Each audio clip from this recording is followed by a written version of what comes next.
Hi friends, welcome to the ABPSC TSPC mind mapping lectures. So friends, ఎవరైనా కొత్తగా ఈ ఛానల్ని చూస్తున్నట్లయితే ఛానల్ని సబ్స్క్రైబ్ చేసుకోండి. సో ఈ వీడియో వచ్చేటప్పటికి ఏంటంటే చాలామంది నాకు కామెంట్స్లో మెసేజ్లో పెట్టింది ఏంటంటే ఏపీ బైఫ్యూరికేషన్కి సంబంధించినటువంటి కంటెంట్ మైండ్ మ్యాప్ చేయమని చెప్పారు. జస్ట్ లాస్ట్ ఒక ఫ్యూ డేస్ నుంచి ఏంటంటే హెల్త్ కొంచెం ప్రాబ్లంగా ఉండడం వల్ల వీడియోస్ రెగ్యులర్గా చేయలేకపోయా. ఈ గ్యాప్లో ఏంటంటే కంప్లీట్గా బైఫ్యూరికేషన్కి సంబంధించిన నోట్స్ అంతా నేను కంప్లీట్ చేశాను. మరి ప్రాబ్లం లేదు అంటే మీరు డైరెక్ట్గా ఈ బుక్ అనేది నేను కింద లింక్లో డిస్క్రిప్షన్లో లింక్ ప్రొవైడ్ చేస్తాను. మీరు డైరెక్ట్గా అక్కడి నుంచి మీరు డౌన్లోడ్ చేసుకోవచ్చు.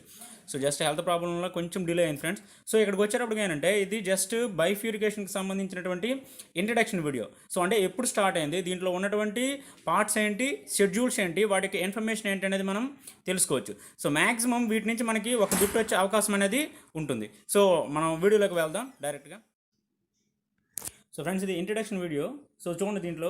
సో మొట్టమొదటిగా ఏంటంటే ఆంధ్రప్రదేశ్ పునర్వ్యవస్థీకరణ చట్టం 2014. సో అసలు ఇది చట్టం రూపం దాల్చడానికి ముందు జరిగినటువంటి కొన్ని ప్రక్రియలు అనేవి ఇందులో ఇచ్చా. సో మనకి బిట్ రూపంలో వచ్చేటప్పుడు ఏంటంటే వీటి నుంచి ఏదో ఒకటి అనేది డైరెక్ట్గా రావచ్చు. సో ఫస్ట్ అబ్జర్వ్ చేద్దాం. సో 2014 ఫిబ్రవరి 18న వీటిని లోక్సభ అనేది ఆమోదించింది. సో అంటే ఆంధ్రప్రదేశ్ పునర్వ్యవస్థీకరణ బిల్లును, అంటే ఆంధ్రప్రదేశ్ను తెలంగాణ మరియు ఆంధ్రప్రదేశ్ అనే రెండు రాష్ట్రాలుగా విభజించినటువంటి ఈ బిల్లును లోక్సభ అనేది మనకి ఫిబ్రవరి 18న ఆమోదించడం జరిగింది. సో ఫిబ్రవరి 20న రాజ్యసభ దీనిని ఆమోదించడం జరిగింది. సో మనకి డేట్స్ కూడా ఇవ్వచ్చు. సో లోక్సభ ఎప్పుడు ఆమోదించబడింది, లోక్సభచే ఎప్పుడు ఆమోదించబడింది, రాజ్యసభచే ఎప్పుడు ఆమోదించబడింది అనే డేట్స్ మనకి ఇవ్వచ్చు. సో అందుకు ఫిబ్రవరి 18 లోక్సభ, ఫిబ్రవరి 20 రాజ్యసభ. సో నెక్స్ట్ మార్చి 1కి వచ్చేటప్పటికి రాష్ట్రపతి అయినటువంటి ప్రణబ్ ముఖర్జీ, సో ప్రణబ్ ముఖర్జీ గారి ఆమోదంతో 29వ రాష్ట్రంగా ఇక్కడ తెలంగాణ ఏర్పాటు అనేది ఇక్కడ జరిగింది. సో అంటే ఈ తెలంగాణ రాష్ట్ర ఏర్పాటుకు రాష్ట్రపతి యొక్క ఆమోద ముద్ర ఎప్పుడు జరిగిందంటే మనకి మార్చి 1న జరిగింది. సో నెక్స్ట్ 2014 మార్చి 1 ఏం జరిగింది అనేది ఇక్కడ అబ్జర్వ్ చేద్దాం. అక్కడి నుంచి మనకి ఏంటంటే గవర్నమెంట్ గెజిట్లో ప్రకటన చేయడం అనేది జరిగింది. గవర్నమెంట్ గెజిట్లో దీనిని ప్రకటన చేశారు. సో అంటే భారతీయ రాజపత్రం అంటారు. సో దీంట్లో అనౌన్స్మెంట్, అంటే ఇది రాష్ట్రపతి ఆమోదం జరిగింది.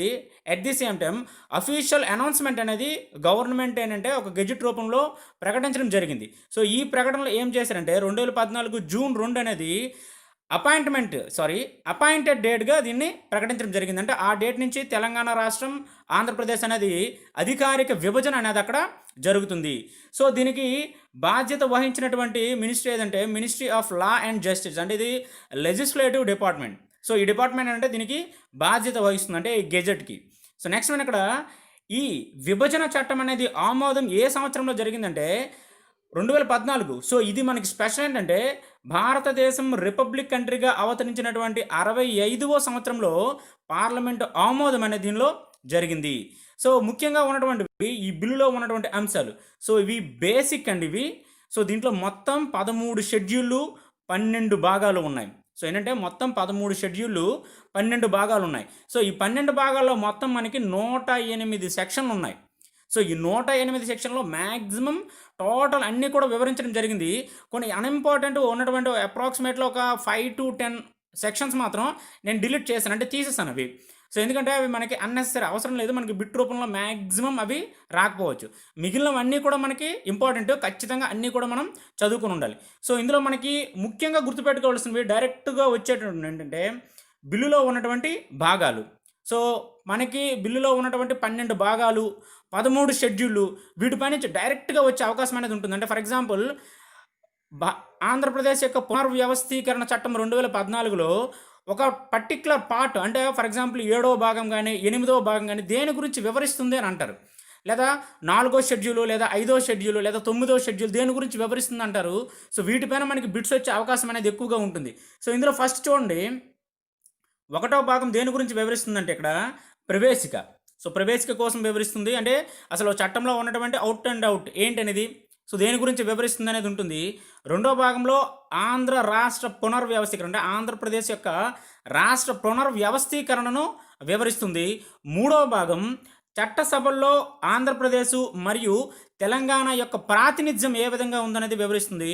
4వ భాగం హైకోర్టు కోసం, అంటే ఉమ్మడి హైకోర్టు అనే వర్డ్ వినే ఉంటారు కదా, సో వాటి గురించి వివరిస్తుంది. నెక్స్ట్ మనం 5th పార్ట్ వచ్చే వ్యయం మరియు ఆదాయాల యొక్క పంపిణీ అంటే అది జనాభా ప్రకారం జరిగిందా, భౌగోళిక ప్రాంతాల ప్రకారం జరిగిందా అనేది 5వ భాగం వివరిస్తుంది. నెక్స్ట్ ఉమ్మడి ఏపీకి ఉన్నటువంటి ఆస్తులు మరియు అప్పుల యొక్క పంపిణీ. సో దీనిని కూడా జనాభా ప్రాతిపదికన లేదా భౌగోళిక ప్రాతిపదికన విభజించాలనేది ఇక్కడ 6వ భాగం వివరిస్తుంది. నెక్స్ట్ ఇక్కడ 7వ భాగంకి వచ్చేటప్పటికి కొన్ని కార్పొరేషన్లకు సంబంధించినటువంటి నియమాలు వివరిస్తుంది. 8వ భాగంకి వచ్చేటప్పటికి అఖిల భారత సర్వీసులు అంటే ఐఏఎస్, ఐపీఎస్, నెక్స్ట్ ఐఎఫ్ఎస్ వాటికి సంబంధించినటువంటి నిబంధనలు ఏ విధంగా ఉన్నదనేది, వాళ్ళ యొక్క పంపిణీ ఏ విధంగా ఉన్నదనేది ఇక్కడ 8వ భాగం వివరిస్తుంది. నెక్స్ట్ ఇక్కడ 9వ భాగం వచ్చేటప్పటికి జలవనరుల అభివృద్ధి మరియు వాటి యొక్క నిర్వహణ. సో 10వ భాగంకి వచ్చేటప్పటికి మౌలిక వనరులు మరియు ప్రత్యేక ఆర్థిక చర్యలు.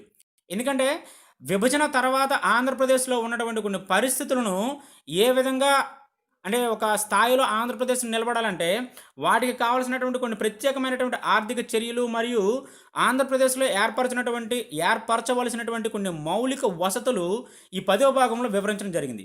సో 11వ భాగంకి వచ్చేటప్పటికి ఉన్నత విద్యావకాశాలు. సో ఇక్కడ ఉన్నత ఉద్యోగ మరియు విద్యా అవకాశాలు రెండింటికి సంబంధించి మనం ఇందులో చెప్పుకోవడం జరుగుతుంది. సో 12వ భాగానికి వచ్చేటప్పటికి న్యాయ సంబంధ నిబంధనలు.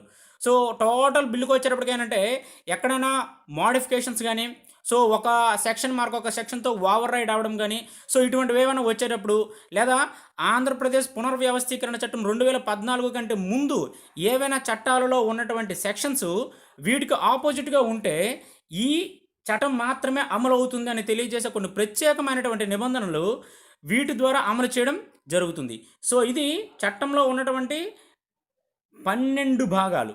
సో నెక్స్ట్ మనకి షెడ్యూల్స్ కూడా ఉన్నాయి, 13 షెడ్యూల్స్. అవి కూడా ఒకసారి అబ్జర్వ్ చేద్దాం మనం. సో ఇది 13 షెడ్యూల్కు సంబంధించినటువంటి చార్ట్ ఇది. సో దీన్ని మనం ఫస్ట్ నుంచి అబ్జర్వ్ చేద్దాం ఎలా ఉంది ఏంటి అనేది ఒకసారి. సో షెడ్యూల్ 1కి వచ్చేటప్పటికి ఉమ్మడి ఆంధ్రప్రదేశ్కు ఉన్నటువంటి 18 రాజ్యసభ సభ్యుల యొక్క కేటాయింపులు ఇందులో ఉంటుంది. సో కొత్తగా రాష్ట్రం ఏర్పడిన తర్వాత ఈ 18 మంది సభ్యులలో తెలంగాణకు 7గురిని కేటాయించడం ఇక్కడ జరుగుతుంది. అంటే షెడ్యూల్ 1 దేని గురించి వివరిస్తుందంటే రాజ్యసభ సభ్యుల యొక్క కేటాయింపుల కోసం వివరిస్తుంది. నెక్స్ట్ షెడ్యూల్ 2కి వచ్చేటప్పటికి 2008లో ఉన్నటువంటి పార్లమెంట్ మరియు అసెంబ్లీ నియోజకవర్గాల ఆర్డర్కు సంబంధించినటువంటి సవరణ. సో ఆంధ్రప్రదేశ్కి టోటల్గా లోక్సభలో 42 మంది ప్రాతినిధ్యం వహిస్తుంటే అపాయింటెడ్ డే తర్వాత అంటే విభజన తర్వాత ఆంధ్రప్రదేశ్కి మరియు తెలంగాణకి ఈ రెండింటికి ఎటువంటి ప్రాతినిధ్యం ఉంటుందని ఇక్కడ షెడ్యూల్ 2 వివరిస్తుంది. దీని ప్రకారం ఆంధ్రప్రదేశ్కి 25 మంది, తెలంగాణకు వచ్చేటప్పటికి 17 మంది ప్రాతినిధ్యం వహించడం జరుగుతుంది. సో దీనిలో ఆంధ్రప్రదేశ్ నుండి ఎస్సీకి 4 స్థానాలు, ఎస్టీకి 1 స్థానం, తెలంగాణకు వచ్చేటప్పటికి ఎస్సీకి 3 స్థానాలు, ఎస్టీకి 2 స్థానాలు. సో మనం ఖచ్చితంగా ఈ షెడ్యూల్ 2 మాత్రం గుర్తుపెట్టుకుని ఉండాలి. ఎందుకంటే ఎగ్జామ్లో ఈ ఓరియంటేషన్లో బిట్స్ మనకి ఎక్కువగా అడుగుతూ ఉంటారు. సో ఏ సంవత్సరంలో వచ్చిన ఆర్డర్కు సవరణ చేశారు, సో తెలంగాణకు కేటాయించబడినటువంటి లోక్సభ సభ్యుల సంఖ్య, సో లేదా ఆంధ్రప్రదేశ్ లేదా తెలంగాణలో ఎస్సీ యొక్క స్థానాలు ఎన్ని ఉన్నాయి, లేదా ఎస్టీ యొక్క స్థానాలు ఎన్ని ఉన్నాయి, సో వీటిపైన మనకి ఏ బిట్స్ అయినా సరే వచ్చే అవకాశం అనేది ఇక్కడ ఉంటుంది. ఇక్కడ షెడ్యూల్ 1 అనేది రాజ్యసభ కోసం తెలియజేస్తే షెడ్యూల్ 2 అనేది పార్లమెంటు మరియు లోక్సభ మరియు అసెంబ్లీ నియోజకవర్గాల కోసం ఇక్కడ తెలియజేస్తుంది. సో నెక్స్ట్ వన్ ఇక్కడ చూడండి, షెడ్యూల్ 3 వచ్చేటప్పటికి ఆంధ్రప్రదేశ్లో ఉన్నటువంటి పార్లమెంట్, అసెంబ్లీ నియోజకవర్గాల కోసం ఇందులో తెలియజేస్తుంది. నెక్స్ట్ తెలంగాణలో ఉన్నటువంటి పార్లమెంట్ నియోజకవర్గాల కోసం ఇందులోనే తెలియజేస్తుంది. ఈ షెడ్యూల్కి సంబంధించినటువంటి చార్ట్ అంటే ఇంక దీనికి ఎక్స్టెన్షన్ అనేది ఉందండి. సో అది మీకు సెపరేట్ వీడియోలో నేను తెలియజేస్తాను. ఎందుకంటే ఇక్కడ చెప్తే చార్ట్ అనేది ఎక్కువ అయిపోతుంది, పెద్దదైపోతుంది, అందుకని నేను ఇక్కడ వివరించలేదు. సెపరేట్గా షెడ్యూల్లో ఉన్నటువంటి అంశాలను సెపరేట్గా ఒక చార్ట్ చేసా, దాంట్లో దీనికి సంబంధించిన ఇన్ఫర్మేషన్ ఇస్తా. బట్ ఏంటంటే ఈ షెడ్యూల్ 3 దేనికోసం అనేది గుర్తుపెట్టుకుంటే చాలు. సో నెక్స్ట్ షెడ్యూల్ 4కి వచ్చేటప్పటికి ఆంధ్రప్రదేశ్ మరియు తెలంగాణలో ఉన్నటువంటి శాసన మండలి సభ్యుల కోసం తెలియజేస్తుంది. షెడ్యూల్ 5 వచ్చేటప్పటికి షెడ్యూల్డ్ కులాల ఆర్డర్ అయినటువంటి 1950 కోసం తెలుపును.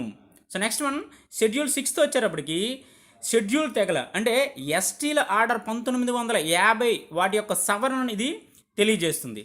నెక్స్ట్ వన్ షెడ్యూల్ 7 వచ్చేటప్పటికి దీనిలో ఉన్నటువంటి కొన్ని ముఖ్యమైనటువంటి అంశాలు మనకి ఇటువంటివి అడుగుతూ ఉంటారు.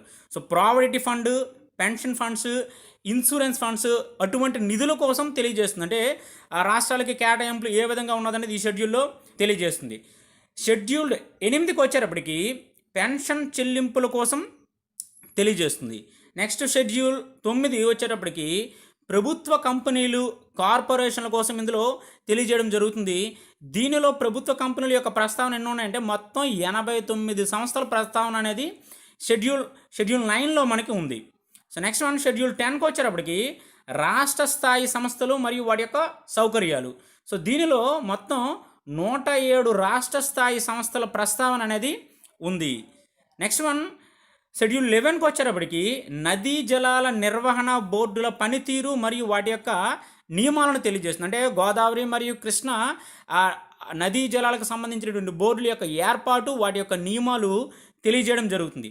నెక్స్ట్ షెడ్యూల్ 12కి వచ్చేటప్పటికి బొగ్గు, చమురు, సహజ వాయువు మరియు విద్యుత్తులు, సో వాటి యొక్క నెక్స్ట్ అంటే అపాయింటెడ్ డే తర్వాత వాటి యొక్క ప్రస్తావన, వాటి యొక్క అభివృద్ధి, 2 రాష్ట్రాలు ఏ విధంగా ఉండాలి, కేటాయింపులు ఏ విధంగా ఉండాలి, కొత్త సంస్థలు అంటే కొత్త శక్తి సామర్థ్యాలతో కొత్త సంస్థల యొక్క ఏర్పాటు అనేది ఏ విధంగా ఉండాలనేది షెడ్యూల్ 12లో మనకి తెలియజేయడం జరుగుతుంది.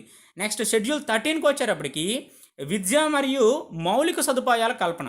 సో విద్య మరియు మౌలిక సదుపాయాల కల్పన, వీటి కోసం నేను అంటే ఈ రెండింటి కోసం సెపరేట్ చార్ట్ అనేది చేయడం జరిగింది. మనం అక్కడ దీనికోసం కంప్లీట్ అనాలిసిస్ అనేది తెలుసుకుంటాం. సో ఇది ఫ్రెండ్స్ ఓవరాల్గా పార్ట్స్ మరియు షెడ్యూల్లో ఉన్నటువంటి కొన్ని ముఖ్యమైనటువంటి అంశాలు. ఇవి డైరెక్ట్గా చదువుకుంటే ఉపయోగం ఏంటంటే దీని నుంచి డైరెక్ట్గా ఏదైనా బిట్ వచ్చేటప్పుడు మనం డైరెక్ట్గా ఐడెంటిఫై చేయొచ్చు. సో దానికోసమే ఈ ఫస్ట్ ఇంట్రడక్షన్లో నేను తెలియజేయడం జరుగుతుంది. నెక్స్ట్ వీడియోస్ నుంచి ఏంటంటే సో మనకి పార్ట్స్లో ఉన్నటువంటి ఫస్ట్, సెకండ్, థర్డ్ పార్ట్ రూపంలో ఒక్కొక్క వీడియో అనేది నేను చేసేస్తే మ్యాక్సిమం 2 or 3 డేస్లో అవన్నీ కూడా నేను అప్లోడ్ చేయడం జరుగుతుంది. But hi friends, welcome to the APSC TSPSC mind mapping lectures. So friends, ఎవరైనా కొత్తగా ఈ ఛానల్ చూస్తున్నట్లయితే ఈ ఛానల్ని సబ్స్క్రైబ్ చేసుకోండి ఫ్రెండ్స్.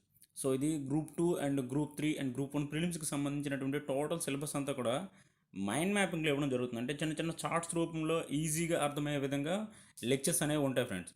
సో ఈ వీడియోకి వచ్చేటప్పటికి ఆల్రెడీ ఇంట్రడక్షన్ వీడియో చేయడం జరిగింది. ఏపీ బైఫికేషన్ 2014కి సంబంధించినటువంటి టోటల్ లెక్చర్స్ అన్నీ కూడా మీకు అంటే బుక్ అనేది ప్రజెంట్ చేశాను. లెక్చర్స్ అనేవి ఇక్కడ నుంచి నేను ప్రజెంట్ చేస్తాను. అంటే పార్ట్ 1, 2, 3 టోటల్ 12 పార్ట్స్ ఉన్నాయి కదా, ఒక్కొక్క పార్ట్కి ఒక్కొక్క వీడియో లెక్కన చేయడం జరుగుతుంది ఫ్రెండ్స్. మీరు ఈ వీడియో అనేది ఎండింగ్ వరకు చూడండి, మీకు ఒక కాన్సెప్ట్ అనేది ఏంటనేది అర్థమవుతుంది. సో దీనికి సంబంధించినటువంటి బుక్ అనేది నేను డిస్క్రిప్షన్లో ప్రొవైడ్ చేస్తాను. మీరు డైరెక్ట్గా అక్కడి నుంచి మీరు డౌన్లోడ్ చేసుకోవచ్చు. సో వీడియోలోకి వెళ్దాం డైరెక్ట్గా. సో ఇది ఫ్రెండ్స్ ఏపీ పునర్వ్యవస్థీకరణ చట్టం 2014కు సంబంధించినటువంటి మొదటి భాగం. ఆల్రెడీ దీని గురించి ఇంట్రడక్షన్ వీడియోలో చెప్పాము. మొత్తం దీనిలో 12 భాగాలు ఉంటాయి, 13 షెడ్యూళ్ళు, 108 సెక్షన్లు. సో ఈ 12 భాగాల్లో ఉన్నటువంటి ఈ ఒక్కొక్క పార్ట్లో మనకి కొన్ని సెక్షన్ రూపంలో వివరించడం జరిగింది. సో ఈ ఫస్ట్ పార్ట్కి వచ్చేటప్పటికి మనకి ఎన్ని సెక్షన్లు ఉన్నాయంటే 2 సెక్షన్లు ఉంటాయి. సో మొట్టమొదటి సెక్షన్ 1 వచ్చేటప్పటికి ఈ చట్టాన్ని ఏపీ పునర్వ్యవస్థీకరణ చట్టం అంటారు. అంటే సెక్షన్ 1 ప్రకారం, ఫస్ట్ పార్ట్లో ఉన్నటువంటి సెక్షన్ 1 ప్రకారం ఈ చట్టాన్ని ఏమంటారంటే ఏపీ పునర్వ్యవస్థీకరణ చట్టం అంటారు. సో సెక్షన్ 2కి వచ్చేటప్పటికి ఈ చట్టంలో కొన్ని పదాల అర్థాలు తెలియజేయబడ్డాయి. అంటే కొన్ని పదాల యొక్క అర్థాలు అనేవి వివరించబడ్డాయి. సో అవి చూడండి, మొత్తం ఓవరాల్గా ఎన్ని ఉన్నాయి అన్నీ కూడా ఇక్కడ ఇవ్వడం జరిగింది. సో 1 by 1 ఇక్కడ అబ్జర్వ్ చేద్దాం. సో ఇక్కడ ఫస్ట్ వన్ వచ్చేటప్పటికి appointed day. So appointed day ఎప్పుడు ఏంటి అనేది ఏ అనే ఆ లెటర్ అనేది అక్కడ ఏ అంటే సెక్షన్ 2లో ఏ అనేది వివరించడం జరుగుతుంది. సో నెక్స్ట్ వన్ ఇక్కడ ఆర్టికల్ అంటే అర్థం ఏంటో వివరిస్తుంది. నెక్స్ట్ వన్ ఇక్కడ అసెంబ్లీ, కౌన్సిల్, పార్లమెంటు, నియోజకవర్గాలు, సో వీటికి సంబంధించిన విశేషాలన్నీ కూడా సి అనేది వివరిస్తుంది. నెక్స్ట్ ఇక్కడ డి వచ్చేటప్పటికి election commission. So election commission తన పని ఏం చేస్తుంది, ఎలక్షన్స్ ఏ విధంగా కండక్ట్ చేస్తుంది, సో వీటి మధ్యన విభజన ఏ విధంగా ఉంటుంది అనేది ఇక్కడ వివరిస్తుంది. సో నెక్స్ట్ వన్ ఈ అనేది అపాయింటెడ్ డే తర్వాత ఉన్నటువంటి ఆంధ్రప్రదేశ్ను వివరిస్తుంది. సో నెక్స్ట్ ఎఫ్ అనేది ఇది లా. సో ఏంటంటే పార్ట్స్లో న్యాయ సంబంధమైన విషయాలు అనేది ఒక పార్ట్ ఉంది. సో వాటికి సంబంధించినటువంటి డెఫినేషన్కి అంటే ఆ పార్ట్కి సంబంధించినటువంటి ఇన్ఫర్మేషన్ ఇక్కడ ఎఫ్లో ఉంటుంది మనకి. సో నెక్స్ట్ వన్ జి అనేది నోటిఫై చేసిన ఆర్డర్. ఇది అధికారిక పత్రంలో తెలియజేశారు. అంటే ఇది నోటిఫై చేసినటువంటి ఆర్డర్ అని జి అనేది తెలియజేయడం జరుగుతుంది. హెచ్ అనేది మొత్తం అంటే వీటిలో ఉన్నటువంటి విభజన అనేది మ్యాక్సిమం ఏ ప్రాతిపదికన జరిగిందంటే జనాభా నిష్పత్తి ప్రకారం జరిగింది. ఇక్కడ జనాభా నిష్పత్తి అంటే ఆంధ్రప్రదేశ్కి మరియు తెలంగాణకి ఏ విధంగా ఉందంటే 58.32:41.68. సో ఆంధ్రప్రదేశ్కి 58, తెలంగాణకి 41. సో ఈ నిష్పత్తిలో జనాభా అనేది విభజన జరిగింది. దీని ప్రకారమే వాటి యొక్క ఆస్తులు మరియు అప్పుల యొక్క విభజన కూడా ఉంటుంది. సో నెక్స్ట్ వన్ ఇక్కడ ఐ అనేది సిట్టింగ్ మెంబర్. సో ఇది అపాయింటెడ్ డేకు ముందు ఉన్నటువంటి సిట్టింగ్ మెంబర్ తర్వాత ఏ విధంగా కన్వర్ట్ అవుతారు అనేది వివరిస్తుంది. జే వచ్చేటప్పటికి సక్సెసర్ స్టేట్, అంటే ఇక్కడ అపాయింటెడ్ డే తర్వాత వచ్చినటువంటి 2 రాష్ట్రాల కోసం వివరిస్తుంది, అంటే ఆంధ్రప్రదేశ్ మరియు తెలంగాణ స్టేట్. ఇక్కడ కే అనేది ట్రాన్స్ఫర్డ్ టెరిటరీస్, అంటే ఆంధ్రప్రదేశ్ నుంచి తెలంగాణకు బదిలీ అయినటువంటి ప్రదేశాల ప్రస్తావన అనేది మనకి కేలో ఉంటుంది. నెక్స్ట్ ఎల్ అనేది ట్రెజరీ కోసం తెలియజేస్తుంది. ఎం అనేది ఆంధ్రప్రదేశ్లో ఉన్నటువంటి మండలాలు మరియు తహసీళ్ళు, తాలూకాలు, దీనిలో ఉన్నటువంటి ఇతర ప్రదేశాల యొక్క ప్రస్తావన అనేది మనకి ఎంలో ఉంటుంది. సో ఇది ఫ్రెండ్స్ ఓవరాల్గా ఫస్ట్ పార్ట్లో ఉన్నటువంటి మొదటి 2 సెక్షన్లు. సో దీనిలో మనకి ఎగ్జామ్ ఓరియంటేషన్లో వచ్చేటప్పుడు ఎక్కువగా అడిగే అవకాశం ఉన్నవి ఏంటంటే ఇక్కడ ఉన్నటువంటి ఈ ఎలక్షన్ కమిషన్, జనాభా నిష్పత్తి, సో అపాయింటెడ్ డే తర్వాత వచ్చినటువంటి ఆంధ్రప్రదేశ్ మరియు తెలంగాణ స్టేట్లు, వీటిని ఏ ఆర్టికల్స్ అంటే ఏ సెక్షన్ వివరిస్తుంది అనే ఆప్షన్ పైన మనకి బిట్ రావచ్చు. సో ఇది ఫ్రెండ్స్ మొదటి భాగానికి సంబంధించినటువంటి అంశం. సెకండ్ పార్ట్ అనేది మళ్ళీ నెక్స్ట్ వీడియోలో చేస్తున్నాను, ఎందుకంటే అది ఈజీగా ఉంటుంది, మీకు అర్థం చేసుకోవడానికి కూడా ఈజీగా ఉంటుందనే ఉద్దేశంతో సెకండ్ పార్ట్ అనేది మళ్ళీ చేస్తున్నా. దానిలో డైరెక్ట్గా మీకు చూసుకో జరుగుతుంది.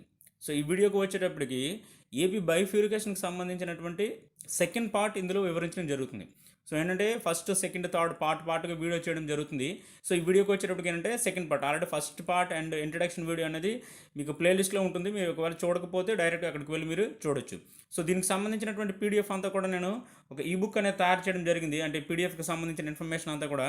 సో ఈ ఈబుక్ అనేది మీకు డిస్క్రిప్షన్లో లింక్ ప్రొవైడ్ చేయడం జరుగుతుంది, డైరెక్ట్గా అక్కడి నుంచి మీరు డౌన్లోడ్ చేసుకోవచ్చు. సో లెక్చర్లోకి మనం వెళ్దాం డైరెక్ట్గా. సో ఇది ఫ్రెండ్స్ ఏపీ పునర్వ్యవస్థీకరణ చట్టం 2014కు సంబంధించినటువంటి 2వ భాగం. సో ఈ 2వ భాగం దేని గురించి వివరిస్తుందంటే ఆంధ్రప్రదేశ్ రాష్ట్ర పునర్వ్యవస్థీకరణ కోసం ఇది వివరిస్తుంది. సో దీనిలో సెక్షన్ 3 నుంచి సెక్షన్ 11 వరకు ఉన్నటువంటి ఈ సెక్షన్ గురించి వివరించేదంతా కూడా ఇక్కడ సెకండ్ పార్ట్. సో దీంట్లో మనకి ఎక్కువగా బిట్స్ వచ్చే అవకాశం అనేది ఉంటుంది, అంటే ఒక మ్యాక్సిమం బిట్ ఇవ్వాలనుకోండి డైరెక్ట్గా దీని నుంచి మనకి ఇచ్చేవచ్చు. సో 1 by 1 సెక్షన్ అనేది మనం అబ్జర్వ్ చేద్దాం. ఇందులో ఏది బిట్ రూపంలో వచ్చే అవకాశం ఉన్నది అనేది కూడా మనం ఇక్కడ చూద్దాం. మ్యాక్సిమం అన్ని సెక్షన్లను కూడా బిట్ రూపంలో వచ్చే అవకాశం అనేది ఉంటుంది. సో అందుకు మ్యాక్సిమం అన్నీ చూసుకోవడం better. So first one section 3 ప్రకారం తెలంగాణ రాష్ట్రం ఆవిర్భావం.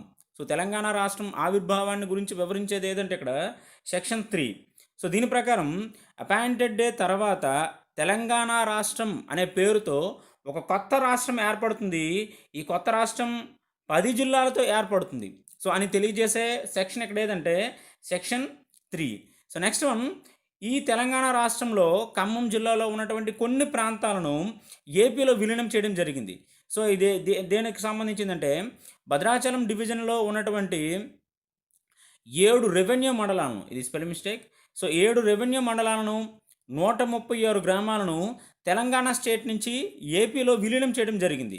సో దానికి సంబంధించినటువంటి కొన్ని ప్రస్తావన, అంటే కొన్ని గ్రామాల యొక్క ప్రస్తావన, కొన్ని మండలాల యొక్క ప్రస్తావన ఇది. సో కకునూరు, వేలేరుపాడు, విఆర్పురం, కూనవరం, భద్రాచలం, అంటే ఇక్కడ భద్రాచలంలో ఉన్నటువంటి టెంపుల్ కాకుండా మిగిలిన ప్రాంతం. సో బూర్గంపాడు, చింతనూరు. సో 7 మండలాలను కూడా 7 రెవెన్యూ మండలాలను కూడా ఆంధ్రప్రదేశ్లో విలీనం చేయడం జరిగింది. సో నెక్స్ట్ వన్ సెక్షన్ 4 వచ్చేటప్పటికి ఆంధ్రప్రదేశ్ యొక్క ప్రాదేశిక భూభాగాలు. సో ఇక్కడ చూడండి, అపాయింట్మెంట్ డే తర్వాత సెక్షన్ 3లో పేర్కొన్నటువంటి భూభాగాలు మినహా మిగిలిన ప్రదేశాలు ఆంధ్రప్రదేశ్ కలిగి ఉంటుంది. అంటే సెక్షన్ 3లో ఏం చెప్పారు, 10 జిల్లాలతో ఉన్నటువంటి తెలంగాణ స్టేట్ విడిపోగా మిగిలిన జిల్లాలతో, మిగిలిన భూభాగాలతో ఉన్నటువంటి ప్రాంతాలు ఆంధ్రప్రదేశ్లో ఉంటాయి అని ఇక్కడ తెలియజేసిన ఆ సెక్షన్ ఏదంటే సెక్షన్ 4. సో నెక్స్ట్ మనం ఇక్కడ సెక్షన్ 5కి వచ్చేటప్పటికి ఉమ్మడి రాజధానిగా హైదరాబాద్. సో ఉమ్మడి రాజధానిగా హైదరాబాద్ మనకి ఎప్పటి నుంచి ఎంతవరకు ఉంటుందనేది మనకి ఇక్కడ ఇంపార్టెంట్. సో అపాయింటెడ్ డే తర్వాత హైదరాబాద్ అనేది తెలంగాణ మరియు ఆంధ్రప్రదేశ్ రాష్ట్రాలకు ఉమ్మడిగా 10 సంవత్సరాల పాటు ఉంటుంది. సో 10 సంవత్సరాల పాటు ఉమ్మడి రాజధానిగా హైదరాబాద్ అనేది ఉంటుంది. సో ఇక్కడికి వచ్చేటప్పటికి ఇక్కడ హైదరాబాద్ అంటే ఏ ప్రాంతాన్ని తెలియజేస్తుందంటే Andhra Pradesh sorry Hyderabad municipal corporation act 1955 ప్రకారం జీహెచ్ఎంసీతో అంటే గ్రేట్ హైదరాబాద్ అండ్ మెట్రోపాలిటన్ సిటీచే నోటిఫై చేయబడినటువంటి ప్రాంతం రాజధానిగా ఉంటుంది. సో నోటిఫై చేయబడిన ప్రాంతం అనేది ఇక్కడ రాజధానిగా ఉంటుంది. అంటే ఇక్కడ హైదరాబాద్ ఏదంటే జిహెచ్ఎంసీ నోటిఫై చేసిన ప్రాంతం ఇక్కడ హైదరాబాద్ అని అర్థం. సో నెక్స్ట్ వన్ 10 సంవత్సరాల తర్వాత హైదరాబాద్ అనేది తెలంగాణకు రాజధానిగా ఉంటుంది. ఆంధ్రప్రదేశ్కి వచ్చేటప్పటికి నూతన రాజధాని ఏర్పాటు అవుతుంది. సో ఈ నూతన రాజధాని మంత్రిమండలిచే గుర్తించబడుతుంది. అంటే నూతన రాజధాని ఎక్కడ ఏర్పాటు చేయాలి, సో దాని యొక్క ప్రతిపాదనలు ఇవన్నీ కూడా ఆంధ్రప్రదేశ్కి సంబంధించినటువంటి మంత్రిమండలిచే గుర్తించబడుతుంది. నెక్స్ట్ వన్ సెక్షన్ 6కు వచ్చేటప్పటికి ఏపీలో నూతన రాజధాని ఏర్పాటుకు నిపుణుల సంఘాన్ని ఏర్పాటు చేయడం. సో నిపుణుల సంఘాన్ని ఏర్పాటు చేయడం. సో ఇక్కడికి వచ్చేటప్పటికి ఈ సంఘం అపాయింటెడ్ డే తర్వాత 6 నెలలలోగా ఈ సంఘాన్ని ఏర్పాటు చేసి రాజధానికి సంబంధించినటువంటి కొన్ని ప్రత్యామ్నాయ సూచనలు ఇవ్వవలసి ఉంటుంది. సో అంటే రాజధాని ఏర్పాటు కోసం ఒక ప్రత్యేకమైనటువంటి నిపుణుల సంఘాన్ని ఏర్పాటు చేయాలని తెలియజేసే సెక్షన్ 6. సో నెక్స్ట్ వన్ ఇక్కడ సెక్షన్ 7కు వచ్చేటప్పటికి ఉమ్మడి గవర్నర్. సో 2 రాష్ట్రాలకు కలిపి ఉమ్మడి గవర్నర్. సో అపాయింటెడ్ డే నుండి కూడా రాష్ట్రపతి నిర్దేశించినంత కాలం వరకు కూడా ఆంధ్రప్రదేశ్ మరియు తెలంగాణ రాష్ట్రాలకు ఉమ్మడి గవర్నర్ ఉంటారు. సో దీన్ని తెలియజేసే సెక్షన్ ఏదంటే మనకి section 7. So next one section 8కు వచ్చేటప్పటికి ఉమ్మడి రాజధానిలో రక్షణ బాధ్యతలు ఎవరికి ఉంటాయంటే గవర్నర్కు ఉంటాయి. సో గవర్నర్కు ఈ ఉమ్మడి రాజధాని అంటే హైదరాబాద్లో ఉన్నటువంటి ప్రజల రక్షణ బాధ్యత గవర్నర్కు ఉంటుంది. సో దీనిలో చూడండి మనకి సబ్సెక్షన్స్ అనేవి ఇందులో ఉన్నాయి, క్లాజెస్ లాంటివి. సో ఇందులో 8 క్లాజ్ 1, 2, 3, 4 దీని గురించి కూడా మనం తెలుసుకోవాలి. సెక్షన్ 8కు వచ్చేటప్పటికి 1 ప్రకారం హైదరాబాద్ ప్రజలకు సంబంధించినటువంటి ప్రాణానికి, స్వేచ్ఛకు, ఆస్తుల రక్షణ బాధ్యత నిర్వహణలో తెలంగాణ ప్రభుత్వాన్ని సంప్రదించి గవర్నరు నిర్ణయాలు తీసుకుంటారు. సో అంటే తన స్వతహాగా తీసుకోకుండా తెలంగాణ ప్రభుత్వాన్ని వారి యొక్క నియమాలు వాళ్ళని సంప్రదించి మాత్రమే తన యొక్క నిర్ణయాలు తీసుకోవాలని తెలియజేస్తుంది. సో నెక్స్ట్ వన్ 2 ప్రకారం ఉమ్మడి రాజధానిలో ఉన్నటువంటి లా అండ్ ఆర్డర్ మరియు ఇంటర్నల్ సెక్యూరిటీ మొదలగు వాటి యొక్క రక్షణ బాధ్యత గవర్నర్కు ఉంటుంది. సో నెక్స్ట్ వన్ 3 ప్రకారం గవర్నర్ కొన్నిసార్లు తన యొక్క విచక్షణ అధికారాలను ఉపయోగించవచ్చు. అంటే తెలంగాణ ప్రభుత్వాన్ని సంప్రదించి వాళ్ళ యొక్క నిర్ణయాలు ఇచ్చినప్పటికీ తన యొక్క విచక్షణాధికారం మేరకు తన ఇష్ట ప్రకారం నడుచుకునే అధికారం తనకు ఉంటుంది అని ఇక్కడ తెలియజేసేది సెక్షన్ 8లో ఉన్నటువంటి 3rd క్లాజ్.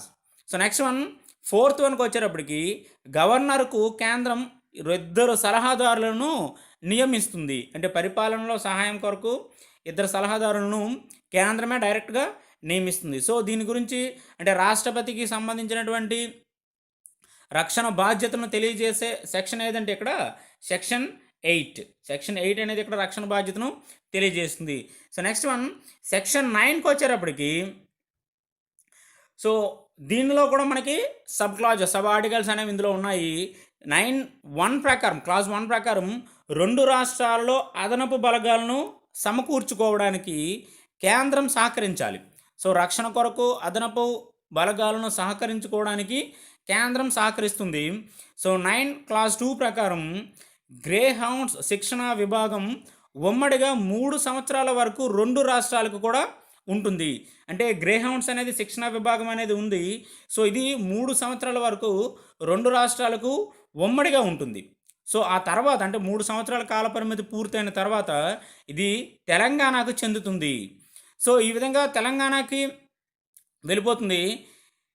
ఇక్కడికి వచ్చేటప్పుడు చూడండి క్లాస్ 3 ప్రకారం కేంద్రం అనేది ఏపీకి ఇదే విధమైన ఏర్పాటు చేయడానికి సహాయపడుతుంది. అంటే గ్రే హౌండ్స్ విభాగం ఏర్పాటుకు కానీ లేదా సహకారాన్ని అందించడానికి కానీ ఇక్కడ కేంద్రం సహాయం చేస్తుంది. నెక్స్ట్ క్లాస్ 4 ప్రకారం ఏపీలో నూతన గ్రే హౌండ్స్ విభాగం ఏర్పాటుకు కేంద్రం ఆర్థిక సహాయాన్ని అందిస్తుంది. ఇక్కడ చెప్పాం కదా, ఇది కూడా దీంతో ఒకదానితో ఒకటి లింక్ అయి ఉంటుంది. సో గ్రే హౌండ్ శిక్షణ విభాగం అనేది తెలంగాణకి 3 సంవత్సరాల తర్వాత వెళ్ళిపోతుంది. సో దీనిలో ఈ విధమైన ఏర్పాటు చేయడానికి కేంద్రం సహకరిస్తుంది. దీనికి కావాల్సినటువంటి ఆర్థిక సహాయాన్ని కూడా కేంద్రమే అందిస్తుంది. సో ఇక్కడికి వచ్చేటప్పుడు చూడండి, క్లాస్ 5 ప్రకారం గ్రే హౌండ్స్ మరియు ఆక్టోపస్ బలగాలను 2 రాష్ట్రాల సిబ్బంది అభిప్రాయం మేరకు విభజిస్తారు. సో అందులో పనిచేసే సిబ్బంది యొక్క అభిప్రాయం మేరకు 2 రాష్ట్రాల మధ్య వారి యొక్క విభజన అనేది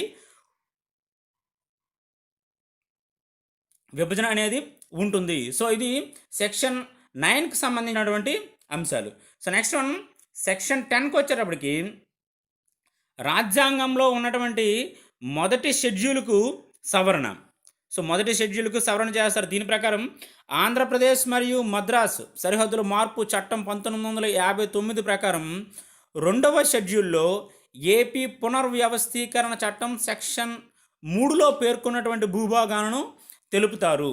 సో అంటే మొదటి షెడ్యూల్లో ఏపీకి సంబంధించినటువంటి భూభాగాలు అనేవి అందులో తెలియజేయబడతాయి. సో నెక్స్ట్ వన్ ఎంట్రీ 28 తర్వాత, అంటే ఇది రాజ్యాంగంలో మొదటి షెడ్యూల్లో ఉన్నటువంటి అంశం. ఎంట్రీ 28 తర్వాత రాష్ట్రం అంటే 29వ రాష్ట్రంగా తెలంగాణను సెక్షన్ 3లో తెలిపిన విధంగా ఉన్నటువంటి భూభాగాలను అందులో తెలుపుతారు. సో ఇక్కడ లాజిక్ గుర్తుపెట్టుకోండి, ఏపీ భూభాగాలు, తెలంగాణ భూభాగాలు. సో వీటి యొక్క ప్రస్తావన అనేది మనకి మొదటి షెడ్యూల్లో సవరణ చేస్తారు అని తెలియజేసే సెక్షన్ ఏదంటే సెక్షన్ 10. సో రాజ్యాంగంలో మొదటి షెడ్యూల్కు సవరణ ప్రస్తావన ఉన్నటువంటి section 10. So next one section 11 అనేది రాష్ట్ర ప్రభుత్వాల అధికారాలు. సో అపాయింటెడ్ డే తర్వాత ఆంధ్రప్రదేశ్ మరియు తెలంగాణ రాష్ట్రాలకు తమ రాష్ట్రాలలోని జిల్లాలను మార్చుకునే అధికారం అనేది కలిగి ఉంటుంది. సో అంటే భూభాగాల మార్పిడి అనేది, సరిహద్దుల మార్పిడి అనేది ఇక్కడ చేసుకునే అధికారం ఆ రాష్ట్ర ప్రభుత్వాలకు ఉంటుంది అని తెలియజేసే సెక్షన్ ఇక్కడ సెక్షన్ 11. సో ఇది ఫ్రెండ్స్ ఓవరాల్గా 2వ భాగంలో ఉన్నటువంటి ఆంధ్రప్రదేశ్ పునర్వ్యవస్థీకరణ చట్టంలో ఉన్నటువంటి కొన్ని ముఖ్యమైనటువంటి సెక్షన్స్. సో ఇక్కడ బిట్ రూపంలో వచ్చేటప్పుడు చూడండి ఎటువంటివి రావచ్చు అంటే, సో తెలంగాణ నుండి ఆంధ్రప్రదేశ్లో విలీనమైనటువంటి 7 రెవెన్యూ మండలాల ప్రస్తావన, లేదా ఇక్కడ హైదరాబాద్ రాజధానిగా అని చెప్పేటప్పుడు ఏ సంస్థతే నోటిఫై చేయబడిన ప్రాంతం హైదరాబాద్గా ప్రస్తావించబడుతుందంటే ఇక్కడ జిహెచ్ఎంసి. సో నెక్స్ట్ ఇక్కడ ఉమ్మడి రాజధానిగా ఎన్ని సంవత్సరాలు ఉంటుంది, హైదరాబాద్ అనేది ఉమ్మడి రాజధానిగా ఎన్ని సంవత్సరాలు ఉంటుంది. సో నెక్స్ట్ ఇక్కడ హైదరాబాద్ రాష్ట్రంలో ఉన్నటువంటి ప్రజల యొక్క ప్రాణాలకి మరియు ఆస్తుల రక్షణ ప్రత్యేక బాధ్యత ఎవరికి ఉంటుందంటే గవర్నర్కి. సో ఇవన్నీ కూడా బిట్స్ రూపంలో వచ్చే అవకాశం ఉంటుంది. గ్రే హౌండ్స్ శిక్షణ ఉమ్మడిగా ఎన్ని సంవత్సరాలు ఉంటుంది, 2 సంవత్సరాలకు 2 రాష్ట్రాలకు. తర్వాత గ్రే హౌండ్ శిక్షణ కేంద్రాన్ని కేంద్రం యొక్క సహకారంతో రాష్ట్రం అనేది ఏర్పరచుకుంటుంది, అది ఏపీలో. సో నెక్స్ట్ వన్ వీడి యొక్క భూభాగాల ప్రస్తావన ప్రకారం మొదటి షెడ్యూల్ యొక్క సవరణ ఏ సెక్షన్లో తెలియజేయబడింది. సో ఇటువంటివన్నీ కూడా మనకి బిట్స్ రూపంలో వచ్చే అవకాశం అనేది ఎక్కువగా ఉంటుంది. సో ఇవే ఎక్కువగా ఇస్తూ ఉంటాడు ట్విస్ట్ చేస్తూ. ఇది ఫ్రెండ్స్ 2వ పార్ట్కి సంబంధించినటువంటి కొన్ని ముఖ్యమైనటువంటి అంశాలు. సో ఫ్రెండ్స్ ఎప్పుడు నేను చెప్పేదే ఇప్పుడు కూడా చెప్తున్నా, మ్యాక్సిమం వీలైనంత వరకు వీడియోని సోషల్ మీడియాలో షేర్ చేయడానికి ట్రై చేయండి ఫ్రెండ్స్. ఎందుకంటే సిన్సియర్గా ప్రిపేర్ అయ్యే వాళ్ళ కోసం ఇటువంటి లెక్చర్స్ చాలా ఉపయోగపడతాయి అనేది నా అభిప్రాయం ఫ్రెండ్స్. ఎవరైనా చూస్తే ప్లేలిస్ట్లో వీడియో అనేది ఉంటుంది, మీరు ఒకసారి వెళ్ళి చూస్తే మీకు అర్థమవుతుంది. ఇది 3rd పార్ట్కి సంబంధించింది. లెక్చర్లోకి వెళ్ళి చూద్దాం. సో ఈ వీడియో అనేది కంప్లీట్గా ఏపీ రీఆర్గనైజేషన్ యాక్ట్ 2014లో ఉన్నటువంటి 3వ భాగానికి సంబంధించింది. సో ఇక్కడ 3వ భాగంకి వచ్చేటప్పటికి దీనిలో ఉన్న సెక్షన్లు ఏంటంటే మనకి ఇక్కడ సెక్షన్ 12 అంటే కనిపిస్తుంది కదా, సెక్షన్ 12 నుంచి మనకి ఎండింగ్ వచ్చేటప్పటికి ఏంటంటే సెక్షన్ 29 వరకు ఉన్నాయి. సో అంటే కొంచెం హెవీగా ఉంది. అందుకని ఏంటంటే ఈ 3rd పార్ట్ని ఏం చేసినట్టే నేను ఒక 2 లేయర్స్గా తీసుకొని చేయడం జరిగింది. అందుకు కొంచెం ఎండింగ్ వరకు చూస్తే మీకే అర్థమవుతుంది. డైరెక్ట్గా 1 by 1 ఎక్స్ప్లెనేషన్ అనేది చూద్దాం ఒకసారి. సో ఫస్ట్ మనం వచ్చేటప్పటికి సెక్షన్ 12కి వచ్చేటప్పటికి ఇది మనకి దేని గురించి తెలియజేస్తుందంటే రాజ్యాంగంలో ఉన్నటువంటి 4వ షెడ్యూల్. సో రాజ్యాంగంలో ఉన్నటువంటి 4వ షెడ్యూల్కు సవరణ చేయాలని తెలియజేస్తుంది. సో మరి 4వ షెడ్యూల్లో ఉన్నటువంటి అంశాలు ఏంటంటే ఇది మన రాష్ట్రం యొక్క అంటే ఉమ్మడి రాష్ట్రం యొక్క రాజ్యసభకు ప్రాతినిధ్యం వహిస్తున్నటువంటి సభ్యుల సంఖ్యను తెలియజేస్తుంది. అంటే ఇక్కడికి వచ్చేటప్పటికి ఎలా ఉంటుందంటే ఉమ్మడి ఆంధ్రప్రదేశ్లో రాజ్యసభ ప్రాతినిధ్యాన్ని వహించే వాళ్ళు 18 మంది సభ్యులు ఉండేవారు. ఇది అపాయింటెడ్ డే తర్వాత ఇది ఏ విధంగా మారిందంటే ఆంధ్రప్రదేశ్కి 11గా, తెలంగాణ స్టేట్కి 7గా మార్పు జరిగింది. సో ఈ మార్పు యొక్క ప్రస్తావన మనకి ఎక్కడుందంటే సెక్షన్ 12లో ఉంది. అంటే రాజ్యసభకు సంబంధించినటువంటి సవరణ ఎక్కడ ఉందంటే మనకి సెక్షన్ 12లో ఉంది. సో నెక్స్ట్ సెక్షన్ 13 అనేది మనకి దేని గురించి తెలియజేస్తుందంటే ప్రస్తుత సభ్యుల కేటాయింపు. సో ఎన్నికైన తర్వాత రాజ్యసభకు ప్రాతినిధ్యం వహిస్తున్నటువంటి సభ్యుల యొక్క కేటాయింపులు తెలియజేస్తుంది. ఏ విధంగా ఉంటారు, వీళ్ళ యొక్క పదవీ కాలం ఏంటి, ఎంతవరకు ఉంటుంది అనేది ఇక్కడ తెలియజేయబడుతుంది. సో ఇక్కడ క్లాజ్ 1 అండ్ క్లాజ్ 2గా విభజన అనేది ఉంది. 13 అంటే 13 క్లాజ్ 1 అండ్ 13 క్లాజ్ 2. సో 13(1)కి వచ్చేటప్పటికి అపాయింటెడ్ డే తర్వాత కౌన్సిల్ ఆఫ్ స్టేట్స్లో ఉన్నటువంటి 18 మంది సభ్యులు అంటే ఆంధ్రప్రదేశ్కి మరియు తెలంగాణ సభ్యులు 1వ షెడ్యూల్లో తెలిపిన విధంగా వీళ్ళు కేటాయించబడతారు, అంటే విభజించబడతారు. మరియు ప్రస్తుత సభ్యుల యొక్క కాలంలో ఎటువంటి మార్పు ఉండదు. అంటే ఫర్ ఎగ్జాంపుల్ రాజ్యసభకు వచ్చేటప్పటికి వారి యొక్క పదవీ కాలం 6 సంవత్సరాలు అనుకుందాం. సో ఈ 6 సంవత్సరాల కాలంలో రాష్ట్ర విభజన సమయంలో వాళ్ళకి 2 సంవత్సరాలు పూర్తయ్యాయి. అంటే మిగిలిన ఎంతకాలం ఉంది అక్కడ 4 సంవత్సరాల కాలానికి వాళ్ళు పదవిలో ఉంటారు. అంతే కదా, కొత్త రాష్ట్రం ఏర్పడింది, మళ్ళీ ఫస్ట్ నుంచి వీళ్ళు ఉంటారంటే అక్కడ జరగదు. సో అందుకే మనకి వీళ్ళ యొక్క కేటాయింపులు ఏ విధంగా ఉందని తెలియజేస్తే ఇక్కడ సెక్షన్ నెంబర్ 13. సో నెక్స్ట్ ఇక్కడ సెక్షన్ 14కి వచ్చేటప్పటికి లోక్సభ సభ్యుల ప్రాతినిధ్యం. ఇక్కడ చూడండి డిఫరెన్స్ గుర్తుపెట్టుకోవాలి. సెక్షన్ 12 అయితే మనకి రాజ్యసభ ప్రాతినిధ్యం, సెక్షన్ 14కి వచ్చేటప్పటికి లోక్సభ ప్రాతినిధ్యం, లోక్సభలో ఉన్నటువంటి సభ్యుల యొక్క ప్రాతినిధ్యం. సో ఇక్కడికి వచ్చేటప్పటికి లోక్సభలో ఉమ్మడి ఏపీకి ఉన్నటువంటి ప్రతినిధులను అపాయింటెడ్ డే తర్వాత తెలంగాణకు 17 స్థానాలను, ఆంధ్రప్రదేశ్కు 25 స్థానాలను కేటాయించడం జరుగుతుంది.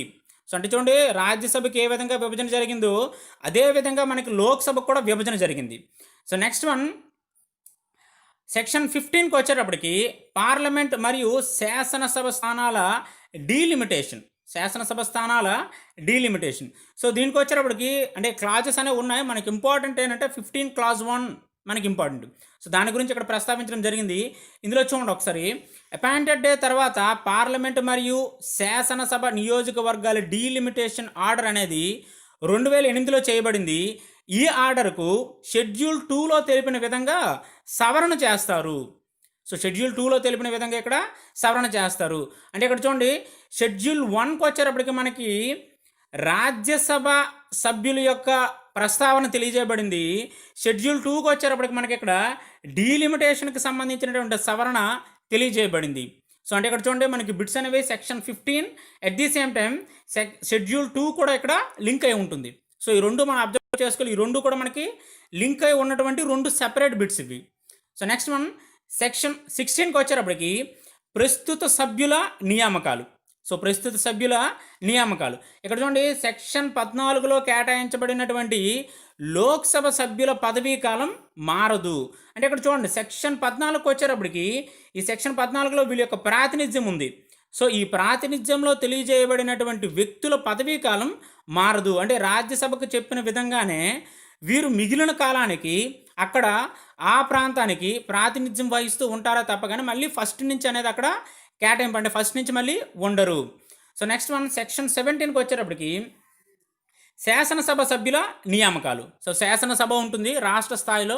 సో దానికి సంబంధించినటువంటి నియామకాలను తెలియజేసేది సెక్షన్ 17. సో అంటే ఇక్కడ అపాయింటెడ్ డే తర్వాత ఆంధ్రప్రదేశ్ యొక్క శాసనసభ స్థానాలు మార్పు చెందాయి.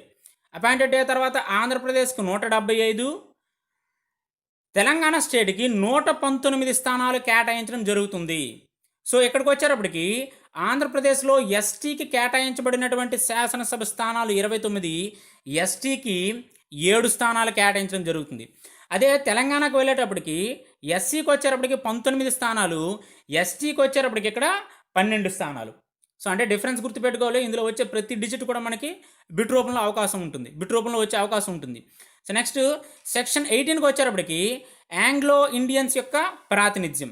అంటే ఆంధ్రప్రదేశ్ మరియు తెలంగాణ విధానసభకు ఒక్కొక్క ఆంగ్లో ఇండియన్ని గవర్నర్ నామినేట్ చేయవచ్చు. సో దీనిని తెలియజేసే సెక్షన్ మనకి సెక్షన్ 18. సో ఇది మనకి రాజ్యాంగంలో 333 అధికరణ ప్రకారం జరుగుతుంది. అంటే ప్రతి రాష్ట్రానికి, మన రాష్ట్రానికి కూడా ఆ విధంగానే జరుగుతుంది. సో నెక్స్ట్ సెక్షన్ 19కి వచ్చేటప్పటికి ప్రస్తుత సభ్యుల కేటాయింపు. అంటే ఇక్కడ ప్రస్తుత సభ్యుల కేటాయింపు అంటే లోక్సభ మరియు రాజ్యసభకి ఏ విధంగా ఎటువంటి రూల్స్ ఉన్నాయో కొనసాగింపువి ఈ శాసనసభ సభ్యులు కూడా ఇదే వర్తిస్తుంది ఇక్కడ. అంటే ఇక్కడ చూడండి, ప్రస్తుత ఏపీ శాసనసభ్యులు అపాయింటెడ్ డే తర్వాత ఏ నియోజకవర్గాల నుంచి ఎన్నికయ్యారో ఆ నియోజకవర్గ పరిధి మారకుండా ఏ రాష్ట్ర పరిధి కిందకి వస్తే ఆ రాష్ట్ర శాసనసభ్యులు ఏపీ మరియు తెలంగాణ స్టేట్ శాసనసభ్యులుగా కొనసాగుతారు. అంటే ఒక నియోజకవర్గం అనేది ఏ రాష్ట్రానికి సంబంధించి ఉంటుందో సో ఆ నియోజకవర్గం ఆ రాష్ట్రానికి చెందుతూ ఆ రాష్ట్ర ప్రజలకు, అంటే ఆ నియోజకవర్గ ప్రజలకు తను ప్రాతినిధ్యం వహిస్తూ ఉంటారు అని ఇక్కడ తెలియజేసేది సెక్షన్ నెంబర్ 19. సో ఇది ఫ్రెండ్స్ ఫస్ట్కి సంబంధించింది. సెకండ్ది ఎక్కడ చూడండి, అంటే ఎక్కువ ఎన్లార్జ్ అవుతుంది అనేసి దీన్ని 2గా డివైడ్ చేయడం జరిగింది. సో నెక్స్ట్ మనం సెక్షన్ 20 అనేది మనకి శాసనసభ పదవీ కాలం. సో శాసనసభ పదవీ కాలం 5 సంవత్సరాలుగా తెలియజేయబడింది. శాసనసభ పదవీ కాలం ఇక్కడ 5 సంవత్సరాలుగా తెలియజేయబడింది. అంటే యాక్చువల్గా 5 సంవత్సరాలే, బట్ ఇక్కడ సెక్షన్లో మనకి మెన్షన్ చేయడం జరిగింది. సో ఇది ఆర్టికల్ నెంబర్ 172 క్లాస్ 1 ప్రకారం జరుగును. So next one section number 21. So ఇది స్పీకర్ మరియు డిప్యూటీ స్పీకర్ యొక్క నియామకాల కోసం తెలియజేస్తుంది. అంటే స్పీకర్ మరియు డిప్యూటీ స్పీకర్ యొక్క నియామకాలు తెలియజేస్తుంది. సో ఇక్కడికి వచ్చేటప్పటికి దీనికి 2 క్లాజులు ఉన్నాయి చూడండి. Clause number 21 clause 1, 21 clause 2. So ఇక్కడికి వచ్చేటప్పటికి అపాయింటెడ్ డే తర్వాత ఉమ్మడి ఏపీ స్పీకర్, ఇవి ఇంపార్టెంట్ చూడండి ఒకసారి. ఉమ్మడి ఏపీ స్పీకర్ ఆంధ్రప్రదేశ్కి స్పీకర్గా కొనసాగుతూ డిప్యూటీ స్పీకర్ను ఏపీ శాసనసభ ఎన్నుకుంటుంది. ఇక్కడ 21 క్లాస్ 2కి వచ్చేటప్పటికి అపాయింటెడ్ డే తర్వాత ఉమ్మడి ఏపీ యొక్క డిప్యూటీ స్పీకర్ను తెలంగాణ స్టేట్కి డిప్యూటీ స్పీకర్గా వ్యవహరిస్తూ ఆ తెలంగాణ రాష్ట్ర శాసనసభ కొత్తగా మరొక స్పీకర్ని ఎన్నుకోవడం జరుగుతుంది. ఇక్కడ చూడండి, మనకి దీనిలో వచ్చే బిట్స్ చూడండి. ఏపీ స్పీకర్ అపాయింటెడ్ డే తర్వాత ఏ రాష్ట్రానికి స్పీకర్గా వ్యవహరిస్తారు. So first one. Second one వచ్చేటప్పటికి అపాయింటెడ్ డే తర్వాత ఉమ్మడి ఆంధ్రప్రదేశ్ యొక్క డిప్యూటీ స్పీకర్ ఏ రాష్ట్రానికి డిప్యూటీ స్పీకర్గా వ్యవహరిస్తారు. సో ఈ రెండు మనకి బిట్స్ రూపంలో వచ్చే అవకాశం అనేది ఎక్కువగా ఉంటుంది. నెక్స్ట్ వన్ సెక్షన్ నెంబర్ 22 నూతన రాష్ట్రాల యొక్క విధాన మండలి. సో ఇందాక చెప్పింది విధాన సభ, ఇప్పుడు చెప్పబోయేది ఏంటంటే విధాన మండలి కోసం తెలియజేసే సెక్షన్ 22. సో దీంట్లో 22 క్లాజ్ 1 ప్రకారం ఏపీకి 50 మంది, తెలంగాణ స్టేట్కి 40 మందికి మించకుండా ఉండే విధాన మండలి ఏర్పాటు అవుతుంది. సో విధాన మండలి ఏర్పాటును తెలియజేస్తున్నటువంటి సెక్షన్ 22. సో ఇది మనకి రాజ్యాంగంలో ఉన్నటువంటి 169వ అధికరణ ప్రకారం ఏర్పాటు అవడం జరుగుతుంది. సో నెక్స్ట్ 22 క్లాస్ 2కి వచ్చేటప్పటికి 4వ షెడ్యూల్లో తెలిపిన విధంగా ఈ విధాన మండలి యొక్క ఏర్పాటు అనేది ఉంటుంది. అంటే 4వ షెడ్యూల్లో తెలిపిన విధంగా విధాన మండలి ఏర్పాటు అనేది అక్కడ జరుగును. సో నెక్స్ట్ వన్ ఇక్కడ సెక్షన్ 23కి వచ్చేటప్పటికి విధాన మండలి సభ్యుల ఎన్నిక. ఇది డైరెక్ట్గా గుర్తుపెట్టుకోండి చాలు. సో విధాన మండలి యొక్క సభ్యుల ఎన్నిక కోసం తెలియజేసేది సెక్షన్ 23. సెక్షన్ 24కి వచ్చేటప్పటికి నియోజకవర్గాల డీలిమిటేషన్ ఆర్డర్కు సవరణ. సో దీనికి వచ్చేటప్పటికి క్లాజెస్ ఉన్నాయి, క్లాజ్ 1 అండ్ క్లాజ్ 2. 24 క్లాజ్ 1 ప్రకారం 3వ షెడ్యూల్లో పేర్కొన్నటువంటి డీలిమిటేషన్ కాన్స్టిట్యూషన్ ఆర్డర్ 2006ను ఇక్కడ సవరణ చేయడం జరుగుతుంది. ఇక్కడికి వచ్చేటప్పటికి క్లాజ్ 2 ప్రకారం ఆంధ్రప్రదేశ్ మరియు తెలంగాణలను సంప్రదించి కేంద్ర ప్రభుత్వం విధాన మండలిల డీలిమిటేషన్ ఆర్డర్ను సవరిస్తుంది. సో రాష్ట్ర ప్రభుత్వాలను సంప్రదించిన తర్వాత మాత్రమే ఈ నియోజకవర్గాల డీలిమిటేషన్ అనేది జరగాలి. సో నెక్స్ట్ వన్ సెక్షన్ 25 అనేది విధాన మండలి యొక్క అధ్యక్ష మరియు ఉపాధ్యక్ష నియామకాలను తెలియజేస్తుంది. సో దీనికి వచ్చేటప్పటికి క్లాజ్ 1కి వచ్చేటప్పటికి ఉమ్మడి ఏపీకి ఉన్నటువంటి విధాన మండలి చైర్మన్ అపాయింటెడ్ డే తర్వాత ఆంధ్రప్రదేశ్ మండలి చైర్మన్గా ఉమ్మడి ఏపీకి ఉన్నటువంటి డిప్యూటీ చైర్మన్ అపాయింటెడ్ డే తర్వాత తెలంగాణ రాష్ట్ర మండలికి డిప్యూటీ చైర్మన్గా ఇక్కడ కొనసాగుతారు. సో ఇది క్లాస్ 1 అండ్ క్లాస్ 2. చూడండి, ఇక్కడ కూడా మనకి స్పీకర్, డిప్యూటీ స్పీకర్కి ఏ విధంగా వస్తున్నాయో అటువంటి క్వశ్చన్సే రావచ్చు.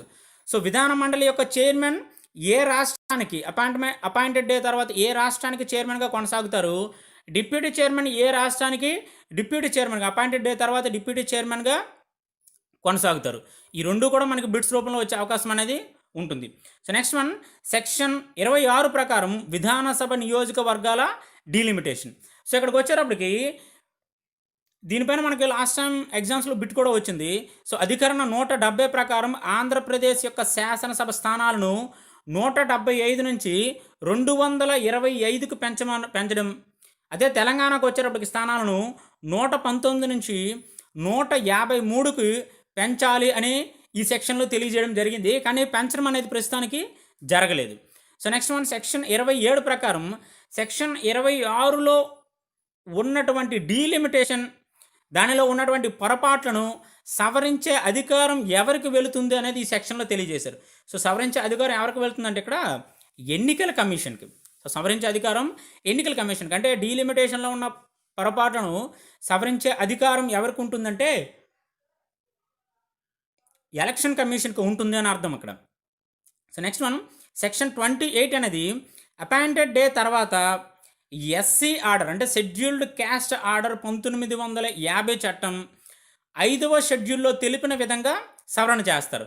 అంటే ఎస్సీ ఆర్డర్ను 1950 ఆర్డర్ను సవరణ చేయాలి అని తెలియజేస్తున్నటువంటి సెక్షన్ 28. 29కి వచ్చేటప్పుడు సెక్షన్ 29 ప్రకారం అపాయింటెడ్ డే తర్వాత ST order scheduled tribe order 1950 చట్టంను 6వ షెడ్యూల్లో తెలిపిన ప్రకారం ఇక్కడ సవరణ చేస్తారు. అంటే ఎస్సీ ఆర్డర్కి సంబంధించింది అయితే సెక్షన్ 28, ఎస్టీ ఆర్డర్కి తెలియజేయవలసిందంటే ఎస్టీ ఆర్డర్కి సంబంధించింది అయితే ఇక్కడ సెక్షన్ 29. సో ఇది ఫ్రెండ్స్ టోటల్ బైఫ్యూరికేషన్లో ఉన్నటువంటి 3వ భాగానికి సంబంధించినటువంటి కొన్ని ముఖ్యమైనటువంటి అంశాలు, వాటికి సంబంధించినటువంటి సెక్షన్లు. సో ఈ వీడియోకి వచ్చేటప్పటికి ఏపీ రీఆర్గనైజేషన్ యాక్ట్కి సంబంధించినటువంటి 3 భాగాలను అంతకు ముందు వీడియోలో మనం చదువుకున్నాం. సో ఈ లెక్చర్కి వచ్చేటప్పటికి ఇది 4th పార్ట్, 4వ భాగం మరియు 5వ భాగం ప్రస్తావన అనేది ఈ వీడియోలో తెలియజేయడం జరుగుతుంది. సో కొత్తగా ఎవరైనా వీడియోని చూస్తున్నట్లయితే ముందు కావాల్సిన వీడియోలు కావాలంటే ప్లేలిస్ట్లో ఆల్రెడీ మీకు ఉంటాయి. సో మీరు డైరెక్ట్గా అక్కడికి వెళ్ళారంటే మీరు డైరెక్ట్గా చూసుకోవచ్చు. సో మనం డైరెక్ట్గా లెక్చర్లోకి వెళ్దాం ఫ్రెండ్స్, తెలుస్తుంది ఆటోమేటిక్గా. సో ఇది 4వ భాగానికి సంబంధించినటువంటి అంశం. రీఆర్గనైజేషన్ యాక్ట్లో ఉన్నటువంటి 4వ భాగం ఇది దేని గురించి తెలియజేస్తుందంటే హైకోర్టు కోసం. సో రాష్ట్రాల్లో ఉన్నటువంటి హైకోర్టులు, వాటి యొక్క ప్రస్తావన ఎన్ని సంవత్సరాలు ఉమ్మడిగా ఉంటుంది, వాటి యొక్క విభజన, వాటి యొక్క ప్రస్తావన అంతా కూడా మనకి 4వ భాగంలో ఉంటుంది. సో ఇక్కడికి వచ్చేటప్పటికి సెక్షన్ 30 ప్రకారం అంటే సెక్షన్ 30 ప్రకారం హైదరాబాద్లో ఉన్నటువంటి హైకోర్టు ఏపీలో నూతన హైకోర్టు ఏర్పడే వరకు ఆంధ్రప్రదేశ్ మరియు తెలంగాణ రాష్ట్రాలకు ఉమ్మడి హైకోర్టుగా ఉంటుంది. అంటే ఇవి మనకి రాజ్యాంగంలో ఈ హైకోర్టు యొక్క ప్రస్తావన అధికారాల కోసం ఆర్టికల్ 214 ప్రకారం ఉంటుంది. అంటే 214లో ఉంటుంది. సో దాని ప్రకారం హైదరాబాద్లో ఉన్నటువంటి హైకోర్టు ఈ 2 రాష్ట్రాల యొక్క ఉమ్మడి హైకోర్టుగా ఉంటుంది. సో అంటే ఆంధ్రప్రదేశ్లో నూతన హైకోర్టు ఏర్పడేంత వరకు. అంటే ఇక్కడ చూడండి, దీనికంటూ ఒక స్పెషల్గా కాలపరిమితి అనేది ఇక్కడ ఇవ్వలేదు, అది మాత్రం గుర్తుపెట్టుకోవాలి. రాజధానికి కొన్ని వ్యవస్థల ఏర్పాటుకు మాత్రమే కాలపరిమితి ఉంటుంది, కానీ ఈ హైకోర్టు ఏర్పాటుకు లేదా ఉమ్మడిగా ఉండడానికి ప్రత్యేకమైనటువంటి కాలపరిమితి ప్రస్తావన అనేది లేదు. సో మొత్తం రీఆర్గనైజేషన్ యాక్ట్లో ఉమ్మడి హైకోర్టు యొక్క ప్రస్తావన ఎక్కడుందంటే సెక్షన్ 30లో ఉంది. ఇక్కడికి వచ్చేటప్పటికి హైకోర్టులో ఉండే న్యాయమూర్తులు ఉమ్మడి రాష్ట్ర హైకోర్టు న్యాయమూర్తులుగా కొనసాగుతారు మరియు వీరి యొక్క జీతభత్యాలు అనేవి 2 రాష్ట్రాల యొక్క జనాభా నిష్పత్తి ప్రకారం చెల్లించడం జరుగుతుంది. ఇవి గుర్తుపెట్టుకోవాలి మనకి. సో వారి యొక్క జీతం అనేది దేని ప్రకారం ఇస్తారంటే భౌగోళిక ప్రాంతాల ప్రకారం కాకుండా రాష్ట్రాలలో ఉన్నటువంటి జనాభాల ప్రకారం ఇవ్వడం జరుగుతుంది. సో నెక్స్ట్ వన్, సెక్షన్ 31 ఏంటంటే సెక్షన్ 30లో తెలియజేసినటువంటి ఏపీ రాష్ట్ర ప్రత్యేక హైకోర్టు ఏర్పాటైన తర్వాత హైదరాబాద్లో ఉన్నటువంటి హైకోర్టు తెలంగాణ రాష్ట్ర హైకోర్టుగా మారుతుంది. సో లాజిక్ గుర్తుపెట్టుకోవాలి. 30లో మనకి ఆంధ్రప్రదేశ్లో హైకోర్టు ఏర్పడేంత వరకు కూడా ఆంధ్రప్రదేశ్కు మరియు తెలంగాణకు ఉమ్మడిగా హైదరాబాద్ హైకోర్టు ఉంటుందని తెలియజేశారు. సెక్షన్ 31లో ఏం చేస్తారంటే 30లో తెలియజేసినటువంటి ప్రత్యేక హైకోర్టు ఆంధ్రప్రదేశ్లో ఏర్పడేంత వరకు, ఏర్పడిన తర్వాత హైదరాబాద్లో ఉన్నటువంటి హైకోర్టు అనేది తెలంగాణ రాష్ట్ర హైకోర్టుగా మారుతుంది. ఆ డిఫరెన్స్ గుర్తుపెట్టుకోవాలి. సో ఈ ఏర్పాటుకు వచ్చేటప్పటికి రాష్ట్రపతి నోటిఫై చేసే ప్రాంతంలో ఆంధ్రప్రదేశ్ హైకోర్టు ఏర్పాటగును. ఆంధ్రప్రదేశ్ హైకోర్టు అనేది ఏర్పాటుని ఎవరు నోటిఫై చేయాలంటే ఇక్కడ రాష్ట్రపతి.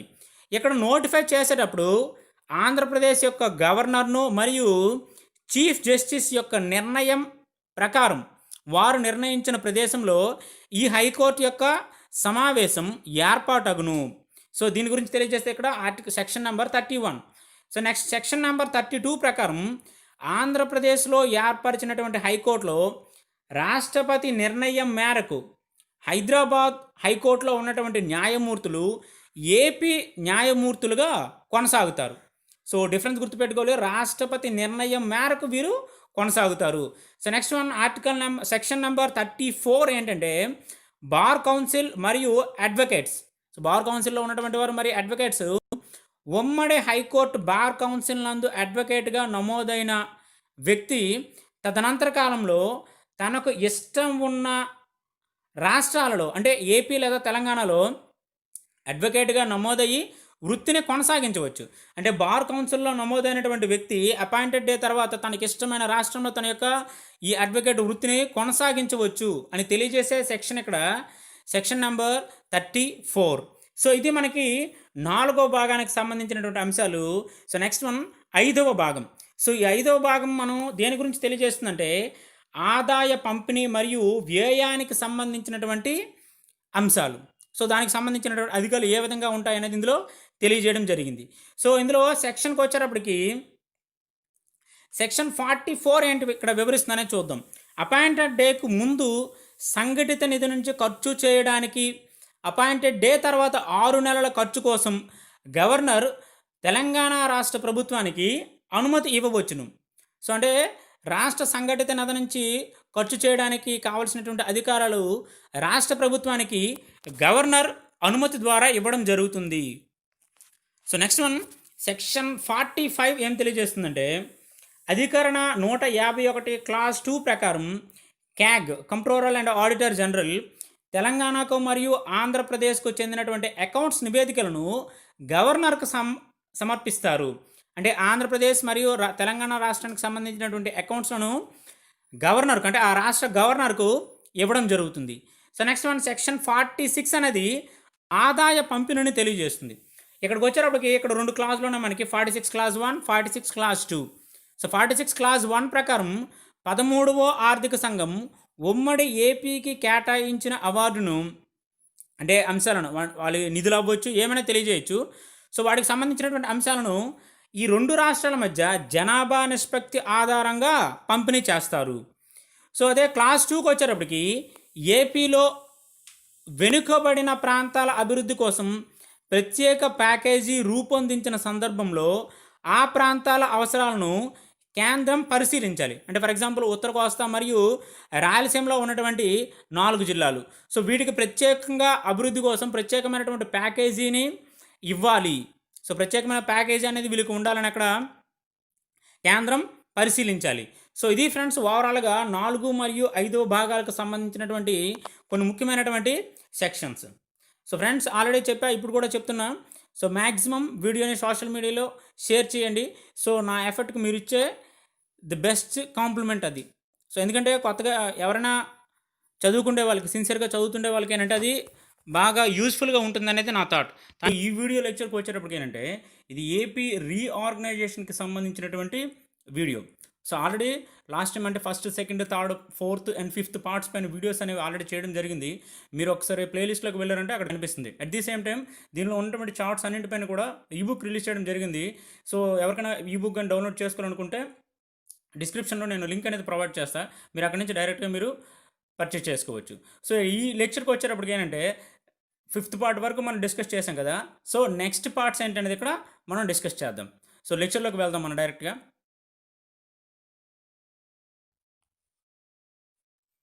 ఫ్రెండ్స్, ఓకే, ఇది సిక్స్త్ పార్ట్కి ఏపీ బైఫ్యూరికేషన్కి సంబంధించినటువంటి, అంటే ఏపీ రీఆర్గనైజేషన్ యాక్ట్లో సిక్స్త్ పార్ట్కి సంబంధించినటువంటి లెక్చర్.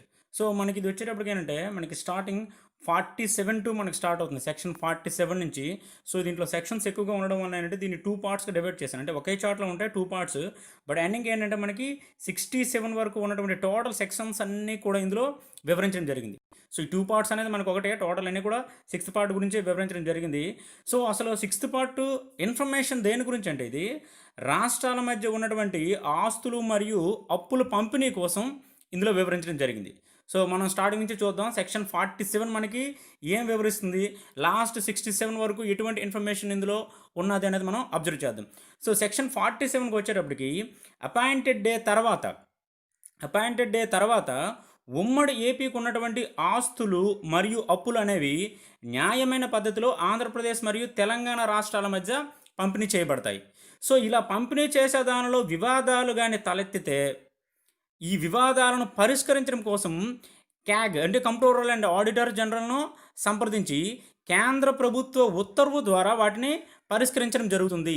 అంటే ఇక్కడ లాజిక్ చూడండి, క్వశ్చన్ ఎలా వస్తుందంటే సింపుల్గా, సో 2 రాష్ట్రాల అపాయింటెడ్ డే తర్వాత రాష్ట్రాల మధ్య అప్పులు మరియు ఆస్తుల విషయంలో వచ్చే తగాదాలను పరిష్కరించడంలో కేంద్రం ఏ వ్యవస్థను లేదా ఏ సంస్థ యొక్క సలహా మేరకు వీటిని ఉత్తర్వు ద్వారా పరిష్కరిస్తుంది అని అంటారు. ఇక్కడ ఉన్నటువంటి సంస్థ ఏదంటే క్యాగ్. సో వీటిపైన మనకి క్వశ్చన్స్ ఉంటాయి, జస్ట్ చిన్న ఈ లాజిక్ బ్రేక్ చేస్తే మనకి ఆన్సర్ అనేది ఉంటుంది. సో నెక్స్ట్ వన్, సెక్షన్ 48 ఏంటంటే మనకి భూములు మరియు వస్తువుల పంపిణీ, అంటే ఉమ్మడి ఆంధ్రప్రదేశ్లో ఉన్నటువంటి భూములు మరియు వస్తువుల పంపిణీ అనేది దీనిలో తెలియజేయడం జరిగింది, సెక్షన్ 48. సో ఇక్కడికి వచ్చేటప్పటికి ఉమ్మడి ఏపీకి సంబంధించినటువంటి భూమి మరియు వస్తువులు ఈ ఇతర అంశాలలో, అంటే ఈ 2 కాకుండా మిగిలిన వాటిలో 2 రాష్ట్రాలలో ఇవి ఏ ప్రాంతంలో ఉంటే అవి ఆ ప్రాంతానికి చెందుతాయి. అంటే భూమి లేదా వస్తువులు, ఫర్ ఎగ్జాంపుల్ తెలంగాణ రాష్ట్రానికి సంబంధించినటువంటి ల్యాండ్స్ అన్నీ ఎక్కడ ఉంటాయి అంటే తెలంగాణ స్టేట్లోనే ఉంటాయి. సో తెలంగాణ స్టేట్లో ఉన్నటువంటి ల్యాండ్స్ అన్నీ కూడా బైఫ్యూరికేషన్ అంటే అక్కడ కంప్లీట్ అయిన తర్వాత, అపాయింటెడ్ డే తర్వాత ఈ రాష్ట్రంలో ఉన్నటువంటి ల్యాండ్స్ అన్నీ కూడా ఆ రాష్ట్రానికే చెందుతాయి అని తెలియజేసే సెక్షన్ ఏదంటే ఇక్కడ సెక్షన్ 48. మరియు ఏపీకి అంటే ఇక్కడ ఉమ్మడి ఆంధ్రప్రదేశ్కు బయట ఉన్నటువంటివి, సో అంటే ఆంధ్రప్రదేశ్ మరియు తెలంగాణ విడిపోయిన తర్వాత కొన్ని వస్తువులు కానీ భూములు కానీ వీటి పేరుతో బయట ఉండేటప్పుడు అవి 2 రాష్ట్రాల మధ్య కూడా జనాభా నిష్పత్తి ప్రకారం పంపిణీ చేయబడును. సో రాష్ట్రాల మధ్య ఉంటే అవి ఉన్న భౌగోళిక ప్రాంతాల ప్రకారం విభజన జరుగుతుంది. సో ఈ 2 రాష్ట్రాల పరిధి దాటి బయట ఉంటే అవి జనాభా నిష్పత్తి ప్రకారం పంపిణీ చేయబడతాయి. సో ఇక్కడికి వచ్చేటప్పటికి ఈ పంపిణీలో వచ్చే సమస్యలను పరిష్కారాలను పరస్పర అంగీకారంతో పరిష్కరించుకోవాలి, లేకపోతే వీళ్ళిద్దరి మధ్యన కూడా కేంద్రం జారీ చేసినటువంటి ఆదేశాల ప్రకారం పరిష్కరించడం జరుగుతుంది. ఇక్కడ ఏది ఏమైనప్పటికీ ఇక్కడ మనకు వచ్చే క్వశ్చన్స్ ఒకటి, ఫస్ట్ వన్ వచ్చేటప్పటికి రాష్ట్ర పరిధిలో ఉన్నటువంటి భూములు మరియు వస్తువులు అనేవి అవి ఉన్న భౌగోళిక ప్రాంతాల ప్రకారం విభజించబడితే రాష్ట్ర పరిధి దాటి ఉన్నటువంటి భూములు మరియు వస్తువులు జనాభా నిష్పత్తి ప్రకారం పంపిణీ చేయబడతాయి. సో వీటిలో వచ్చే తగాదాలు అనేవి పరస్పర అంగీకారంతో లేదా కేంద్రం జారీ చేసే కొన్ని ఉత్తర్వుల ద్వారా పరిష్కరించబడతాయి. సో ఇక్కడ మనం ఆల్రెడీ మళ్ళీ గుర్తుపెట్టుకోవాలి, ఇక్కడ కేంద్రం ఇచ్చే ఆదేశాలు అనేవి కొన్ని సందర్భాల్లో ఈ క్యాగ్ను సంప్రదించి కూడా ఇవ్వడం జరుగుతుంది. సో నెక్స్ట్ వన్, సెక్షన్ 49కి వచ్చేటప్పటికి ఉమ్మడి ఆంధ్రప్రదేశ్ యొక్క నగదు నిల్వలు మరియు అప్పులు అపాయింటెడ్ డే తర్వాత 2 రాష్ట్రాల మధ్య జనాభా ప్రాతిపదికన విభజన జరుగుతుంది. అంటే ఇక్కడ సెక్షన్ 49 ప్రకారం ఉమ్మడి ఏపీ యొక్క నగదు నిల్వలు అంటే అమౌంట్, సో మరియు వాటి యొక్క అప్పులు అనేవి అపాయింటెడ్ డే తర్వాత ఇవి జనాభా ప్రాతిపదికన విభజన జరుగును. సెక్షన్ 50కి వచ్చేటప్పటికి అపాయింటెడ్ డే నుండి అంటే అపాయింటెడ్ డే తర్వాత ఆస్తులు ఏ రాష్ట్రంలో ఉంటే ఆ ఆస్తి యొక్క పన్నులు ఆ రాష్ట్రానికే చెందుతాయి. ఇక్కడ రాష్ట్రానికి సంబంధించినటువంటి ఆస్తులు అవ్వచ్చు లేదా భూములు అవ్వచ్చు, ఏవైనా సరే ఏ రాష్ట్రంలో ఉంటుందో వాటి ద్వారా వచ్చే పన్నులన్నీ కూడా ఆ రాష్ట్రానికే చెందుతాయని ఇక్కడ సెక్షన్ 50 మనకి తెలియజేస్తుంది. నెక్స్ట్ సెక్షన్ 51 వచ్చేటప్పటికి అపాయింటెడ్ డేకు ముందు ఉమ్మడి ఆంధ్రప్రదేశ్ ఇచ్చినటువంటి రుణాలు అపాయింటెడ్ డే తర్వాత ఆ ప్రాంతం అంటే అది ఆ ప్రాంతం అనేది ఏ రాష్ట్ర పరిధి కిందకి వస్తే ఈ రుణాలన్నీ కూడా ఆ రాష్ట్ర పరిధికే చెందుతాయి. అంటే ఫర్ ఎగ్జాంపుల్ తెలంగాణ ప్రాంతాల్లో ఉన్నటువంటి జిల్లాల్లో రుణాలన్నీ కూడా ఇవ్వడం జరిగింది. అది కూడా అపాయింటెడ్ డేకి ముందు. సో అపాయింటెడ్ డే తర్వాత అంటే ఇదేంటి ఒకప్పుడు ఉమ్మడి ఏపీలో భాగం కదా! ఇవన్నీ ఆంధ్రప్రదేశ్‌కి చెందాలి అంటే అక్కడ అది రూల్ కాదు. ఎందుకంటే అకార్డింగ్ టు సెక్షన్ 51 ప్రకారం ఏం తెలియజేస్తుంది? ఏ భౌగోళిక ప్రాంతంలో ఉండే ఆస్తులు గానీ, లేదా భూములు గానీ, లేదా అక్కడ ఇచ్చినటువంటి రుణాలు గానీ, అపాయింటెడ్ డే తర్వాత అవి ఏ రాష్ట్ర భౌగోళిక ప్రాంతాలలో ఉంటాయో ఆ రాష్ట్రానికే చెందుతాయి. సో అదేవిధంగా మనకి ఇక్కడ రుణాలు కూడా ఏ రాష్ట్ర భౌగోళిక ప్రాంతాలలో అవి ఉంటాయో ఈ రుణాలు ఇవన్నీ కూడా ఆ రాష్ట్రానికే చెందుతాయి. ఇక్కడికి వచ్చేటప్పటికి అపాయింటెడ్ డేకి ముందు ఉన్నటువంటి లోన్స్ మరియు అడ్వాన్స్లు రాష్ట్ర హద్దులు దాటి బయట ఉంటే అవి ఆంధ్రప్రదేశ్కి చెందుతాయి. ఇక్కడ లాజిక్ గుర్తుపెట్టుకోండి. సో అపాయింటెడ్ డేకి ముందు ఉన్నటువంటి రుణాలన్నీ కూడా ఉమ్మడి ఏపీ ఇచ్చినటువంటి రుణాలన్నీ కూడా విభజన తర్వాత ఏ రాష్ట్రానికి ఏ రాష్ట్ర భౌగోళిక ప్రాంతంలో అలా రుణాలు ఇవ్వబడితే ఆ రాష్ట్రానికి చెందుతాయి. ఒకవేళ 2 రాష్ట్రాల భౌగోళిక ప్రాంతాలు దాటి ఒకవేళ రుణాలు గానీ, అదే లోన్స్ గానీ ఇటువంటివి ఇవ్వబడితే అవి మాత్రం ఆంధ్రప్రదేశ్‌కి చెందుతాయి అని ఇక్కడ తెలియజేసేది section 51. So next one next section 52. So దీనికి వచ్చేటప్పటికి ఏంటంటే కొన్ని నిధులలో ఉన్నటువంటి పెట్టుబడులు మరియు అప్పుల యొక్క ప్రస్తావన ఇందులో ఇవ్వబడింది. సో ఇక్కడికి వచ్చేటప్పటికి సెక్షన్ 52 దేనితో మనకు కనెక్ట్ అయి ఉంటుందంటే 7వ షెడ్యూల్తో. సో 7వ షెడ్యూల్లో తెలిపినటువంటి కొన్ని ప్రత్యేక అంశాలను అపాయింటెడ్ డే తర్వాత రాష్ట్ర జనాభా ఆధారంగా పంపిణీ చేస్తారు. సో ఇక్కడికి వచ్చేటప్పటికి తెలియజేసినటువంటి కొన్ని ప్రత్యేకమైనటువంటి అంశాలు ఏంటంటే కెలామిటీ రిలీఫ్ ఫండ్లో పెట్టినటువంటి పెట్టుబడులు 2 రాష్ట్రాల మధ్య భూభాగాల నిష్పత్తిలో పంపిణీ జరుగును. ఇక్కడ చూడండి, ఇక్కడ పెట్టినటువంటి కొన్ని పెట్టుబడులు లేదా అప్పులకు సంబంధించినటువంటివి 7వ షెడ్యూల్లో తెలిపినటువంటి అంశాలన్నీ కూడా రాష్ట్ర జనాభా ఆధారంగా పంపిణీ చేయబడతాయి. At the same time calamity relief fund, so మనకి ఏమైనా ఆపత్ సమయంలో వచ్చినటువంటి కొన్ని విపత్కర పరిస్థితుల్లో దానికోసం రిలీజ్ చేయవలసినటువంటి ఫండ్, సో దీనిలో పెట్టినటువంటి పెట్టుబడులు 2 రాష్ట్రాల మధ్య భూభాగాల నిష్పత్తిలో పంపిణీ జరుగుతాయి. సో ఇక్కడ క్వశ్చన్ ఎలా వస్తుందంటే 2 రకాల క్వశ్చన్స్ మనకు వచ్చే అవకాశం ఉంటుంది. సో ఫస్ట్ వన్, 7వ భాగంలో తెలిపినటువంటి అంశాలు అనేవి అపాయింటెడ్ డే తర్వాత 2 రాష్ట్రాల మధ్య ఏ విధంగా విభజన చేస్తారంటే జనాభా ప్రకారం. అదే సెకండ్ క్వశ్చన్ వచ్చేటప్పటికి కెలామిటీ రిలీఫ్ ఫండ్లో ఉన్నటువంటి పెట్టుబడులను 2 రాష్ట్రాల మధ్య ఏ విధంగా విభజన చేస్తారంటే మనం అన్నింటికి అనుకున్నట్లుగా జనాభా ప్రాతిపదిక అనుకుంటే తప్పు. ఇక్కడ ప్రాతిపదిక ఏదంటే భూభాగాల ప్రాతిపదిక. ఆ ఇన్ఫర్మేషన్ మాత్రం గుర్తుపెట్టుకోవాలి. So next one section 53. So దీని ప్రకారం అపాయింటెడ్ డే తర్వాత ఉమ్మడి ఏపీలో ఉన్నటువంటి రాష్ట్ర వాణిజ్య మరియు పారిశ్రామిక సంస్థల యొక్క ఆస్తులు మరియు అప్పుల పరిస్థితి. అంటే ఇది రాష్ట్రంలో ఉన్నటువంటి వాణిజ్య మరియు పారిశ్రామిక సంస్థలకు సంబంధించినటువంటివి. సో ఇవి ప్రధాన కార్యాలయాలతో సంబంధం లేకుండా ఆ సంస్థలు ఏ రాష్ట్రంలో ఉంటే అవి ఆ రాష్ట్రానికే చెందుతాయి. ఇక్కడ కూడా భౌగోళిక అంశ ప్రాతిపదికన విభజన చేయడం జరిగింది. అంటే ప్రధాన కార్యాలయంతో సంబంధం లేదు. ఫర్ ఎగ్జాంపుల్ ఏదైనా ఒక సంస్థ యొక్క కార్యాలయం అనేది ఆంధ్రప్రదేశ్కి సంబంధించినటువంటి బౌండరీలో ఉంది, అంటే విభజన తర్వాత ఆంధ్రప్రదేశ్ బౌండరీలో ఉంది. బట్ దీనికి సంబంధించినటువంటి కొన్ని సంస్థలు అనేవి మనకి తెలంగాణ స్టేట్లో ఉన్నాయి. సో అటువంటప్పుడు దీని హెడ్ క్వార్టర్ మనకి ఆంధ్రప్రదేశ్లో ఉంది కదా, ఇవి ఆంధ్రప్రదేశ్కి చెందాలని రూల్ కాదు. సో వీటికి సంబంధించింది అవి ఎక్కడ ఉంటే అంటే అవి ఏ భౌగోళిక ప్రాంతాలలో ఉంటే ఆ రాష్ట్రాలకే చెందుతాయి. తెలంగాణ స్టేట్లో ఉంటే ఖచ్చితంగా తెలంగాణ స్టేట్కే చెందాలి అని ఇక్కడ తెలియజేసే సెక్షన్ మనకి section 53. So next one section 54కి వచ్చేటప్పుడు ఉమ్మడి ఆంధ్రప్రదేశ్కు చెందినటువంటి ప్రజారుణం మరియు ప్రభుత్వ సంఘటిత నిధికి చెల్లించాల్సిన అప్పులను జనాభా ప్రకారం పంపిణీ చేస్తారు. సో అంటే ఆంధ్రప్రదేశ్కు ఉన్నటువంటి ప్రజారుణం మరియు ప్రభుత్వ సంఘటిత నిధికి చెల్లించవలసినటువంటి తిరిగి పే చేయవలసినటువంటి అప్పులను జనాభా ప్రకారం పంపిణీ చేయడం జరుగుతుంది. సో నెక్స్ట్ వన్ సెక్షన్ 55కి వచ్చేటప్పటికి స్థానిక సంస్థలు, కార్పొరేట్ సంస్థలు తీసుకున్న రుణాలు ఏ రాష్ట్ర కార్యాలయం గ్రహించిందో ఆ రాష్ట్రమే చెల్లిస్తుంది. సో ఇతర సందర్భాల్లో జనాభా ప్రాతిపదిక. ఇక్కడ చూడండి, స్థానిక సంస్థలు మరియు కార్పొరేట్ సంస్థలకు వచ్చేటప్పటికి తీసుకున్న రుణాలు అనేవి విభజన తర్వాత అది ఉన్నటువంటి ప్రాతిపదిక, అది ఏ భౌగోళిక రాష్ట్ర పరిధిలో ఉన్నటువంటి అంశమైతే ఆ రాష్ట్రమే దానిని చెల్లిస్తుంది అని అర్థం. అంటే తెలంగాణలో తీసుకుంటే ఆ ప్రాంతం, ఫర్ ఎగ్జాంపుల్ ఆ స్థానిక సంస్థ అనేది తెలంగాణ స్టేట్లో ఉందనుకోండి, విభజన తర్వాత కూడా అది తెలంగాణ స్టేట్లోనే ఉంటుంది కాబట్టి సో దానికి ఆ అప్పులు చెల్లించవలసిన బాధ్యత ఆ రాష్ట్రానికే ఉంటుంది. సో దీంట్లో ఆంధ్రప్రదేశ్ జోక్యం అనేది చేసుకోదు, దానికి సంబంధించి కూడా ఉండదు అని అర్థం.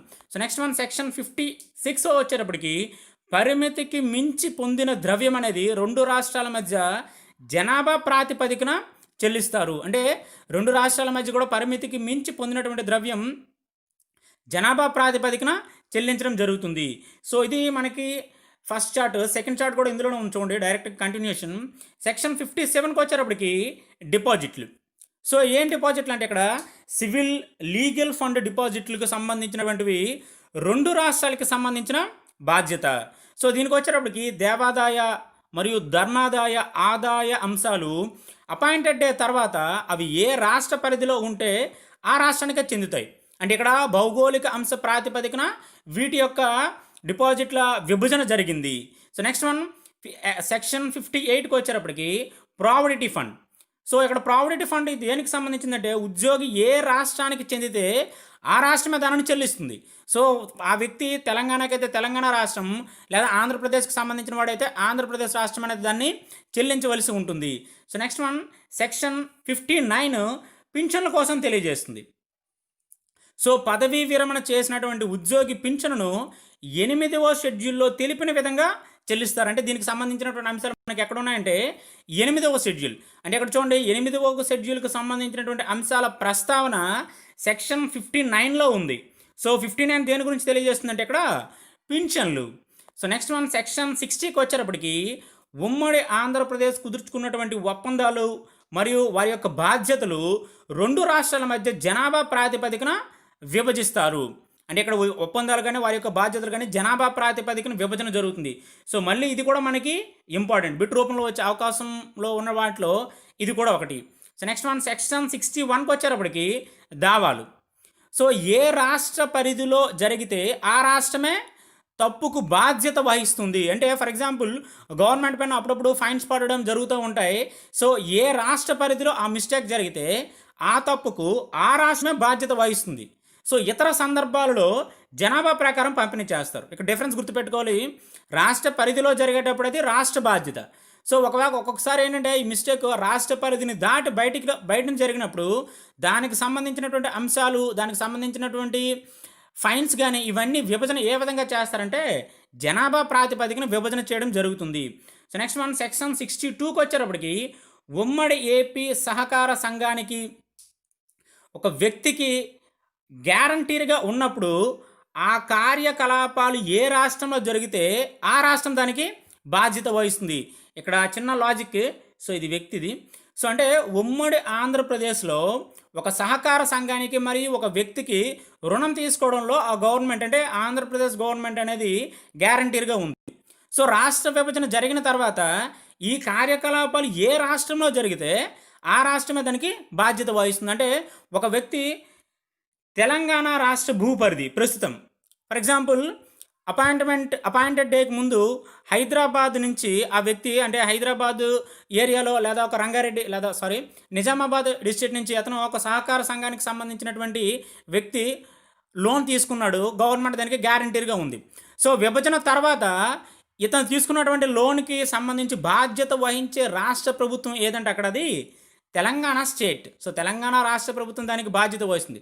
సో అదే వ్యక్తి ఉమ్మడి ఆంధ్రప్రదేశ్లో ఈస్ట్ గోదావరికి చెందినటువంటి వ్యక్తి ఈ సహకార సంఘం నుంచి కానీ ఒకవేళ లోన్ తీసుకున్నట్లయితే అపాయింటెడ్ డే తర్వాత ఆ వ్యక్తి తీసుకున్నటువంటి రుణానికి బాధ్యత వహించేది ఏదంటే అక్కడ ఆంధ్రప్రదేశ్ ప్రభుత్వం.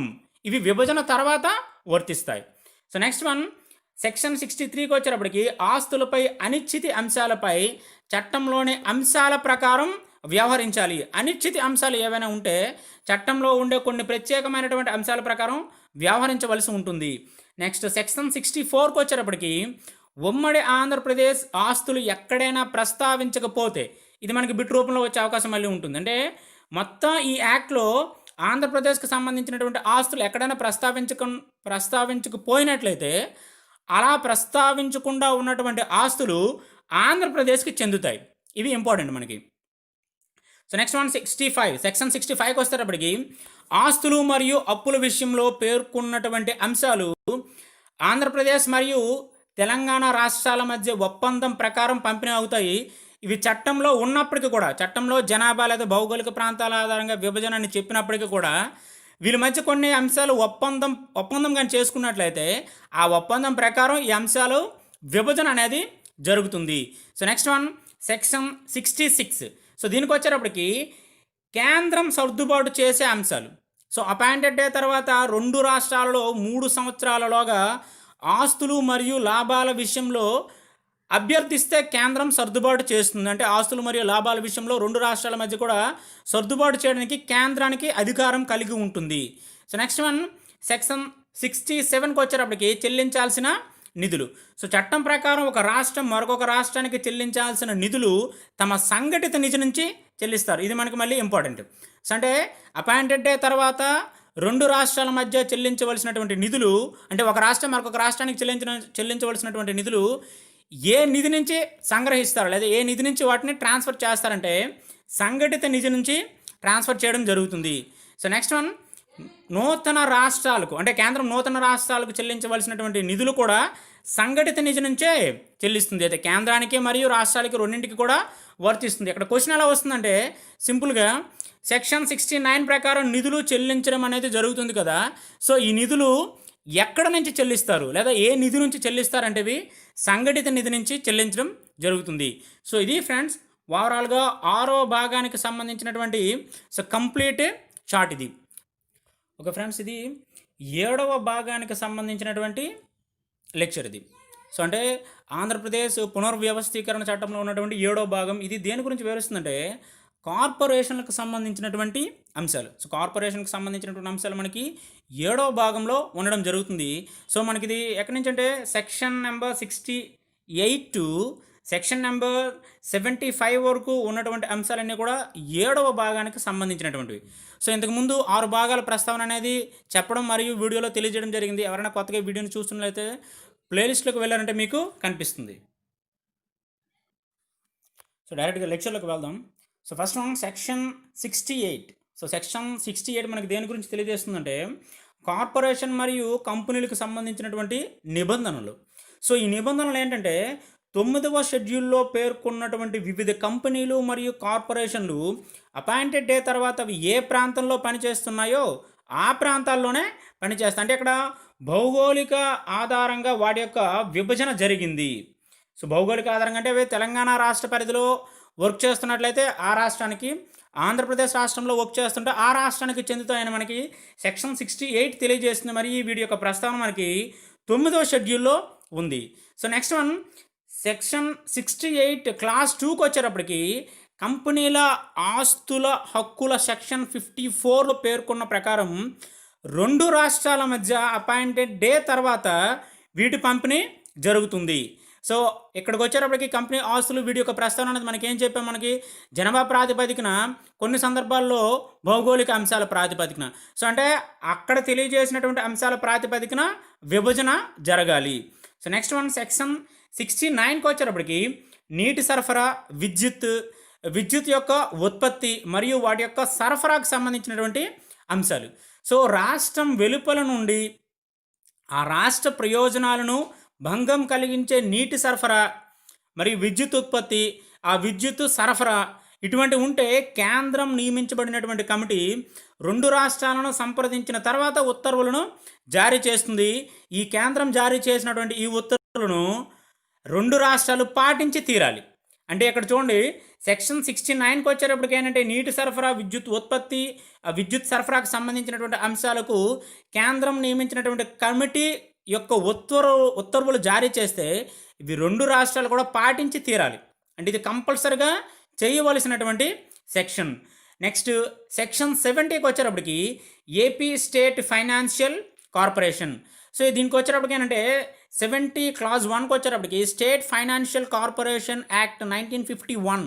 సో దీని ప్రకారం ఏర్పడినటువంటి ఈ కార్పొరేషన్ అంటే state financial corporation appointed day తర్వాత అది ఏ ప్రాంతంలో ఉంటే ఆ ప్రాంతంలో అది పనిచేస్తుంది. అంటే ఇది తెలంగాణలో ఉంటే తెలంగాణ, లేదా దానికి సంబంధించినటువంటి సంస్థలు ఆంధ్రప్రదేశ్లో ఉంటే అవి ఆంధ్రప్రదేశ్లో వర్క్ చేయడం జరుగుతుంది. సో ప్రభుత్వ పథకాల ఆర్థిక విషయంలో వచ్చే సమస్యలను ఆంధ్రప్రదేశ్ మరియు తెలంగాణ రాష్ట్ర ఉమ్మడి హైకోర్టు పరిష్కరిస్తుంది. సో దీనిలో జడ్జి నిర్ణయమే అంతిమం. అంటే ప్రభుత్వ పథకాలకు సంబంధించినటువంటి అంశాల విషయంలో హైకోర్టు యొక్క జడ్జి నిర్ణయం ఇక్కడ అంతిమంగా తీసుకోవడం జరుగుతుంది. సో నెక్స్ట్ వన్ సెక్షన్ 71కి వచ్చేటప్పటికి 9వ షెడ్యూల్లో తెలిపినటువంటి అంశాలు ఏ రాష్ట్రానికి చెందాలి అనే అంశంపై కేంద్రం ఆదేశాలను జారీ చేస్తుంది. సో నెక్స్ట్ వన్ సెక్షన్ 72కి వచ్చేటప్పటికి రోడ్డు రవాణా పర్మిట్లను కొనసాగించడానికి కావాల్సినటువంటి కొన్ని తాత్కాలిక నిబంధనలు. ఎందుకంటే ఉమ్మడి ఆంధ్రప్రదేశ్ అనేది అపాయింటెడ్ డే తర్వాత 2 రాష్ట్రాలుగా విభజించబడుతుంది. ఇలా విభజించబడిన తర్వాత రవాణాకు సంబంధించినటువంటి కొన్ని పర్మిట్లను తాత్కాలికంగా కొనసాగిస్తారు. సో ఇక్కడికి వచ్చేటప్పటికి ఇది చూడండి, 1988 మోటార్ వాహనాల చట్టంలో సెక్షన్ 88ని అపాయింటెడ్ డే తర్వాత కూడా చెల్లుబాటు అయ్యే విధంగా ఇందులో తెలియజేయడం జరిగింది. సో నెక్స్ట్ వన్ సెక్షన్ 73కి వచ్చేటప్పటికి కేంద్ర రాష్ట్రాల చట్టం ద్వారా ఏర్పాటైన కార్పొరేట్ మరియు సహకార సంఘాల పునర్వ్యవస్థీకరణ తర్వాత కార్మికుల స్థానంలో నష్టపరిహారంలో అంటే వారి యొక్క స్థానంలోనూ మరియు వారికి ఇచ్చినటువంటి నష్టపరిహారాలను ఎటువంటి తగ్గింపు ఉండదు. ఇక్కడ నష్టం ఉండరాదు, అంటే ఎటువంటి తగ్గించడం అనేది ఉండదు. అంటే విభజన తర్వాత లేదా సంస్థల యొక్క పునర్వ్యవస్థీకరణ తర్వాత కార్మికులకు వస్తున్నటువంటి సదుపాయాలలో ఎటువంటి మార్పులు ఉండవు అని తెలియజేసేది ఇక్కడ section 73. So next one section 74కి వచ్చేటప్పటికి ఆదాయ పన్ను ప్రత్యేక నిబంధనలు. ఒక సంస్థ నుండి మరొక సంస్థకు బదిలీ అయిన ఆస్తులు, హక్కులు, నష్టాలు 1961లో చేసినటువంటి ఆదాయ పన్ను చట్టంలోని 6వ అధ్యాయంలో తెలిపిన విధంగా పంపకం చేస్తారు. సో నెక్స్ట్ వన్ సెక్షన్ 75కి వచ్చేటప్పటికి రాష్ట్ర సంస్థల సౌకర్యాలు కొనసాగింపు. అంటే 10వ షెడ్యూల్లో పేర్కొన్నటువంటి సంస్థలు ఆంధ్రప్రదేశ్ మరియు తెలంగాణ రాష్ట్రాల మధ్య మరియు ఇతర రాష్ట్ర ప్రజలకు అందించే సేవలను అదేవిధంగా కొనసాగిస్తారు. అంటే ఈ 2 రాష్ట్రాల్లో ఉన్న ప్రజలకు మరియు ఈ 2 రాష్ట్రాల్లో ఉన్నటువంటి ఇతర రాష్ట్ర ప్రజలు కూడా ఈ సేవలను అదేవిధంగా కొనసాగించడం జరుగుతుంది. సో ఇవి గతంలో అందించిన సేవల కంటే తక్కువగా ఉండరాదు. అంటే అపాయింటెడ్ డే తర్వాత గతంలో ఉమ్మడి ఆంధ్రప్రదేశ్లో ఉన్నటువంటి సేవల కంటే అపాయింటెడ్ డే తర్వాత వచ్చినటువంటి సేవలు తక్కువగా ఉండరాదు. మరియు అపాయింటెడ్ డే తర్వాత కేంద్రం 1 సంవత్సరంలోగా ఏవైనా ఇతర సంస్థలను 10వ షెడ్యూల్లో చేర్చుతూ ఒక నోటిఫికేషన్ను జారీ చేయవచ్చు. అంటే మనకి ఇతర షెడ్యూల్లో ఉన్నటువంటి కొన్ని సంస్థలను 10వ షెడ్యూల్లోగానే చేర్చడం జరిగితే సో అవి ఈ విధంగా కొనసాగించడం జరుగుతుంది. అంటే అవి రాష్ట్ర ప్రజలకు మరియు ఇతర రాష్ట్ర ప్రజలకు, అందులో నివసించే ఇతర రాష్ట్ర ప్రజలకు కూడా అవి సేవలను అందించి తీరాలి. సో ఇది ఫ్రెండ్స్ 7th పార్ట్కి సంబంధించినటువంటి టోటల్ సెక్షన్స్. ఫ్రెండ్స్ ఇది ఏపీ విభజన చట్టంలో ఉన్నటువంటి 8వ భాగం. సో ఈ 8వ భాగం దేని గురించి తెలియజేస్తుందంటే అఖిల భారత సర్వీసులకు సంబంధించినటువంటి కొన్ని నిబంధనలను తెలియజేస్తుంది. సో మనం డైరెక్ట్గా లెక్చర్లోకి వెళ్ళిపోతే ఈజీగా అర్థమైపోతుంది. ఇది సెక్షన్ 76 నుండి మొదలై సెక్షన్ 83 వరకు కూడా 8వ భాగం ఉంటుంది. సో ఇక్కడికి వచ్చేటప్పటికి సెక్షన్ 76 అనేది మనకి దేనికి తెలియజేస్తుందంటే ఇక్కడ చూడండి. సో సెక్షన్ 76 ప్రకారం అఖిల భారత సర్వీసులకు సంబంధించినటువంటి స్టేట్ క్యాడర్ అంటే ఏంటో ఇది తెలియజేస్తుంది. స్టేట్ క్యాడర్ అనే వర్డ్ని తెలియజేసే సెక్షన్ ఏదంటే మనకి సెక్షన్ 76. సో దీని ప్రకారం మనకి చూడండి ఇక్కడ 3 క్యాడర్స్ ఉన్నాయి, ఐఏఎస్, ఐపీఎస్ మరియు ఐఎఫ్ఎస్. సో ఐఏఎస్ ఇక్కడ స్టేట్ క్యాడర్ అనే అర్థం దేని ప్రకారం అంటే 1954 రూల్స్లో ఇచ్చినటువంటి అర్థం. ఐపీఎస్ అంటే 1954 రూల్స్లో ఇచ్చినటువంటి అర్థం. ఐఎఫ్ఎస్ అంటే 1966 రూల్స్లో ఇచ్చినటువంటి అర్థం దీనికి వర్తిస్తుంది. So next one appointed day తర్వాత 2 రాష్ట్రాలలో ఉన్నటువంటి కేంద్ర ప్రభుత్వ ఉత్తర్వులను అనుసరించి ఏ క్యాడర్లో ఉన్న సభ్యులు ఆ సర్వీసులను ఆంధ్రప్రదేశ్ మరియు తెలంగాణ రాష్ట్రాలకు కేటాయించబడుతుంది. అంటే వాళ్ళకి అదే రాష్ట్రాల్లో వాళ్ళు కొనసాగుతూ అక్కడే వాళ్ళ యొక్క సర్వీసులను ఆ రాష్ట్రాలకు అందిస్తారు అని ఈ సెక్షన్ తెలియజేస్తుంది. సో నెక్స్ట్ వన్ సెక్షన్ 77 ప్రకారం ఉమ్మడి రాష్ట్రంలో పనిచేస్తున్నటువంటి ఉద్యోగులు అపాయింటెడ్ డే తర్వాత తాత్కాలిక సర్వీసులను అందిస్తారు. అంటే ఇక్కడ అపాయింటెడ్ డే తర్వాత కేంద్రమే ఒక ఉత్తర్వు ద్వారా శాశ్వత ప్రాతిపదికను 2 రాష్ట్రాలకు వీలుని కేటాయిస్తుంది. అంటే మొదట్లో వీరు తాత్కాలికంగా, తర్వాత శాశ్వత ప్రాతిపదికన వీరు సర్వీసులను అందించవలసి ఉంటుంది. సో నెక్స్ట్ వన్, సెక్షన్ 78 అనేది కేంద్ర రాష్ట్ర ప్రభుత్వ సర్వీసుల్లో ఉన్నటువంటి వ్యక్తుల నియామకాలు, రాజ్యాంగంలో ఉన్నటువంటి 14వ భాగంలో 1వ అధ్యాయంలో ఉన్నటువంటి నియమాలు అపాయింటెడ్ డే తర్వాత మార్చరాదు.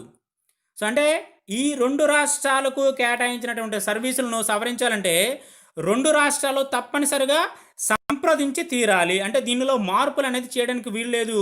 ఒకవేళ మార్పులు చేయాలంటే ఈ రాష్ట్రాలు అనేవి కేంద్రాలను సంప్రదించి తీరాలి. సో నెక్స్ట్ వన్, సెక్షన్ 80 అనేది ఆంధ్రప్రదేశ్ యొక్క పునర్వ్యవస్థీకరణ చట్టం 2014 ప్రకారం అపాయింటెడ్ డే తర్వాత 30 రోజుల లోపల 2 రాష్ట్రాల్లో 1 లేదా అంతకంటే ఎక్కువ సలహా సంఘాలను ఏర్పాటు చేయాలి. సో ఇది మనకి ఇంపార్టెంట్. సలహా సంఘాల ఏర్పాటును తెలియజేసే సెక్షన్ ఏదంటే సెక్షన్ 80. సో ఫ్రెండ్స్, ఇక్కడ ఒకటి గుర్తుపెట్టుకోండి, ఈ సెంటర్లో ఉన్నటువంటి సెక్షన్ 79 అనేది మిస్ చేయలేదు. జస్ట్ మనకు అది అంత ఇంపార్టెంట్ కాదు అనే ఉద్దేశంతో దాన్ని తొలగించడం జరిగింది. మీరు అది ఒక్కసారి గుర్తుపెట్టుకోవాలి అంతే. సో నెక్స్ట్ వన్, సెక్షన్ 81 వచ్చేటప్పటికి ఈ భాగంలో నిబంధనల అమలుకు కేంద్రం జారీ చేసే ఆదేశాలు రాష్ట్ర ప్రభుత్వాలు తప్పనిసరిగా పాటించాలి. అంటే అఖిల భారత సర్వీసుల కోసం కేంద్రం ఏవైనా ఆదేశాలను జారీ చేస్తే అవి రాష్ట్రాలు ఖచ్చితంగా పాటించి తీరాలి. So next one, section 82. So appointed day తర్వాత ప్రభుత్వ సంస్థలు మరియు కార్పొరేషన్లో పనిచేసే ఉద్యోగుల యొక్క పరిస్థితిని వివరిస్తుంది. వీరు 1 సంవత్సరం పాటు ఆ సంస్థలోనే కొనసాగుతారు. తర్వాత ఆ ఉద్యోగులను 2 రాష్ట్రాల మధ్య కూడా పంపిణీ చేయడం జరుగుతుంది. అంటే అపాయింటెడ్ డే నుండి కూడా 1 సంవత్సరం పాటు ఏ ప్రభుత్వ సంస్థ మరియు ఏ కార్పొరేషన్లో పనిచేస్తున్నటువంటి ఉద్యోగులు అదే సంస్థ మరియు అదే కార్పొరేషన్లో కొనసాగుతారు. సో ఈ ఉద్యోగులను 2 రాష్ట్రాల మధ్య కూడా విభజన అనేది సంవత్సరం తర్వాత జరుగుతుంది. So next one, section 83. So ఇది రాష్ట్ర పబ్లిక్ సర్వీస్ కమిషన్కి సంబంధించినటువంటి నియమాలు. మనకి ఇది ఇంపార్టెంట్, దీనిపై నుంచి బిట్స్ వచ్చే అవకాశం అనేది ఉంటుంది. సో ఇక్కడ ఏంటంటే క్లాస్ 1, 83 క్లాస్ 1 ప్రకారం ఉమ్మడి ఆంధ్రప్రదేశ్లో ఉన్నటువంటి public service commission appointed day తర్వాత ఆంధ్రప్రదేశ్ పబ్లిక్ సర్వీస్ కమిషన్గా కొనసాగుతారు. అంటే ఉమ్మడి ఆంధ్రప్రదేశ్కు ఉన్నటువంటి public service commission chairman Andhra Pradesh, అంటే విభజన తర్వాత ఉన్నటువంటి ఆంధ్రప్రదేశ్ పబ్లిక్ సర్వీస్ కమిషన్ చైర్మన్గా కొనసాగుతారు. So next one, class 2, 83 class 2 ప్రకారం తెలంగాణ స్టేట్కు 315 అధికరణ ప్రకారం కొత్త పబ్లిక్ కమిషన్ అనేది రాష్ట్రపతి ఆమోదం మేరకు అవి ఏర్పాటు చేసుకోవడం జరుగుతుంది. So next one, 83 class 5. మిగిలినవి మనకి అంత ఇంపార్టెంట్ కాదు, మనకి బిట్స్ రూపంలో వచ్చేది ఇది.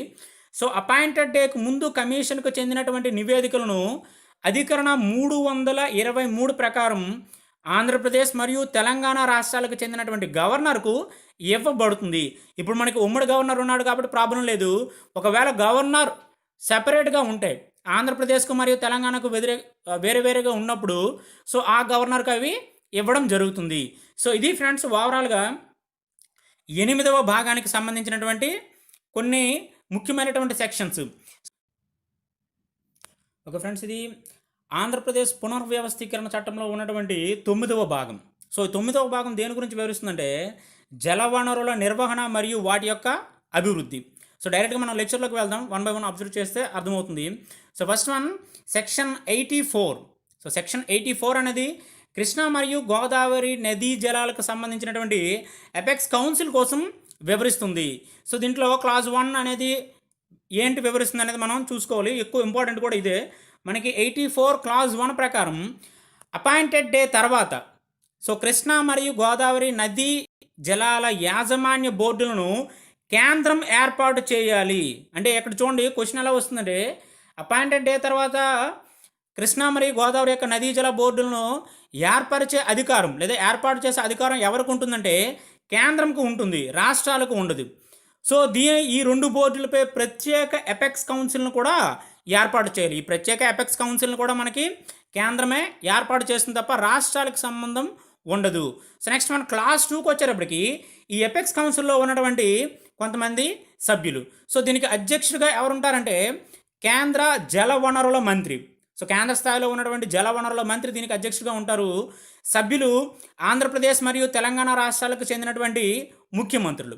సో క్లాస్ 3కి వచ్చేటప్పటికి ఎపెక్స్ కౌన్సిల్కి సంబంధించిన విధులు, అసలు దీనికి ఉన్నటువంటి ప్రత్యేకమైనటువంటి విధులు ఏంటంటే గోదావరి కృష్ణా నదీ జలాల యాజమాన్య బోర్డుల విధి నిర్వహణ, కొత్త ప్రాజెక్ట్స్ నిర్మాణం, వాటిని ఆమోదించడం, ప్రతిపాదనలు చేయడం, సో ఇటువంటివి నిర్వహిస్తుంది. 2 రాష్ట్రాల మధ్య నదీ జలాల పంపకంలో వచ్చే వివాదాలను పరిష్కరిస్తుంది. సో వీటిపైన మనకు క్వశ్చన్ వచ్చే అవకాశం ఉంది. ఎలా అంటే సో కృష్ణా గోదావరి నదీ జలాల ఎపెక్స్ కౌన్సిల్ యొక్క కాని విధి క్రింది వాణిలో ఏమని అంటాడు. అంటే ఈ 3 ఇస్తాడు, ఏదో కానిది ఒకటి ఇస్తాడు. సో ఆ విధంగా కూడా మనకి బిట్ వచ్చే అవకాశం ఉంటుంది. సో అది కూడా గుర్తుపెట్టుకోవాలి. సో నెక్స్ట్ వన్ మనకి బిట్ వచ్చే అవకాశంలో ఉన్నటువంటి సెక్షన్ ఇది ఒకటి మోస్ట్ ఇంపార్టెంట్. సో సెక్షన్ 85 అనేది జలవనరుల నిర్వహణ మండలి ఏర్పాటు. సో దీనిలో ఉన్నటువంటి అంశాలు క్లాస్ 1 85 క్లాస్ 1కి వచ్చేటప్పటికి ఇక్కడ చూడండి, అపాయింటెడ్ డే తర్వాత అపాయింటెడ్ డే నుండి కూడా 60 రోజుల లోపల కృష్ణా మరియు గోదావరి నదీ జలాల యాజమాన్య బోర్డులను కేంద్రం ఏర్పాటు చేయాలి. సో సింపుల్ లాజిక్ ఒక క్వశ్చన్ ఎలా అంటే వస్తుంది, కృష్ణా నదీ జలాల యాజమాన్య బోర్డును అపాయింట్మెంట్ డే నుండి ఎన్ని రోజుల లోపల ఏర్పాటు చేయాలని చట్టంలో ప్రతిపాదించారు. సో ఎన్ని రోజుల లోపల అంటే ఇక్కడ 60 రోజుల లోపల. సో క్లాస్ 2కి 85 క్లాస్ 2కి వచ్చేటప్పటికి బోర్డుల ప్రధాన కార్యాలయాలు. సో మనకి దీని నుంచి కూడా బిట్ వచ్చే అవకాశం ఉంటుంది. కృష్ణా నదీ జలాలకు సంబంధించినటువంటి యాజమాన్య బోర్డు ఆంధ్రప్రదేశ్లో ఉంటుంది. గోదావరికి సంబంధించినటువంటి యాజమాన్య బోర్డు నదీ జలాల యాజమాన్య బోర్డు తెలంగాణ రాష్ట్రంలో ఉంటుంది. సో ఈ రెండు మనకి ఇంపార్టెంట్. కృష్ణాది అయితే ఆంధ్రప్రదేశ్లో, గోదావరి అయితే తెలంగాణలో ఉంటుంది. సో క్లాస్ 3 85 క్లాస్ 3కి వచ్చేటప్పటికి ఈ 2 బోర్డులు కేంద్రం ఆధీనంలో ఉండే స్వయం ప్రతిపత్తి సంస్థలు. సో ఈ 2 కూడా కేంద్రం ఆధీనంలో ఉంటాయి. సో నెక్స్ట్ వన్ 85 క్లాస్ 4కి వచ్చేటప్పటికి ఈ బోర్డులో ఉండే సభ్యులు ఎవరెవరంటే ఒక చైర్పర్సన్ ఉంటారు, అతను కేంద్రం నియమిస్తుంది. సభ్యులు ఉంటారు, 2 సభ్యులు. టెక్నికల్ మెంబర్స్ అంటే చీఫ్ ఇంజనీర్ స్థాయిలో ఉండేవారు, administrative member. So next one ఒక్కొక్కరికి కొత్తగా ఏర్పడిన రాష్ట్రాల నుండి నామినేట్ చేయడం జరుగుతుంది. 2 సభ్యులు ఉంటారు కదా, ఒక్కొక్క సభ్యులను ఏంటంటే ఈ ఆంధ్రప్రదేశ్ నుంచి కానీ తెలంగాణ నుంచి కానీ ఒక్కొక్కరిని నామినేట్ చేస్తారు. ఒక ఎక్స్పర్ట్ని కేంద్రం డైరెక్ట్గా నియమిస్తుంది. సో 85 క్లాస్ 5కి వచ్చేటప్పటికి ప్రతి బోర్డు పూర్తి స్థాయిలో ఉన్నటువంటి ఒక మెంబర్ సెక్రటరీని కలిగి ఉంటారు. సో 85 క్లాస్ 6కి వచ్చేటప్పటికి సెంట్రల్ వాటర్ కమిషన్లో చీఫ్ ఇంజనీర్ ర్యాంక్ కలిగిన పోస్టులను ఏర్పాటు చేస్తుంది. అంటే చీఫ్ ఇంజనీర్ ర్యాంక్ కలిగినటువంటి పోస్టులు అనేవి సెంటర్ వాటర్ కమిషన్లో ఉన్న స్థాయికి తగ్గట్టుగా ఉండడం జరుగుతుంది. సో నెక్స్ట్ వన్ 85 క్లాస్ 7కి వచ్చేటప్పటికి కేంద్ర పారిశ్రామిక భద్రతా దళాల చట్టం 1968 ప్రకారం కేంద్ర ప్రభుత్వ షరతులకు లోబడి ప్రతి బోర్డుకు కూడా సిఏఎస్ఎఫ్ తన సహాయాన్ని అందిస్తుంది. అంటే సెంట్రల్ ఫోర్స్ యొక్క సహాయం అనేది వీళ్ళకి ఉంటుంది. సో నెక్స్ట్ వన్ సెక్షన్ 86కి వచ్చేటప్పటికి బోర్డులో ఉన్నటువంటి సిబ్బంది క్లాస్ 1 ప్రకారం ఈ బోర్డుల యొక్క విధుల నిర్వహణకు 2 రాష్ట్రాల నుండి సమాన సంఖ్యలో ఉద్యోగులను డిప్యుటేషన్ పైన నియమించే తర్వాత శాశ్వతంగా నియమించుకోవాలి. సో ఈ 2 క్లాస్ 2కి వచ్చేటప్పటికి ఈ 2 బోర్డులో పనిచేసే సిబ్బంది జీతభత్యాలను 2 రాష్ట్రాలు సమానంగా భరించాలి.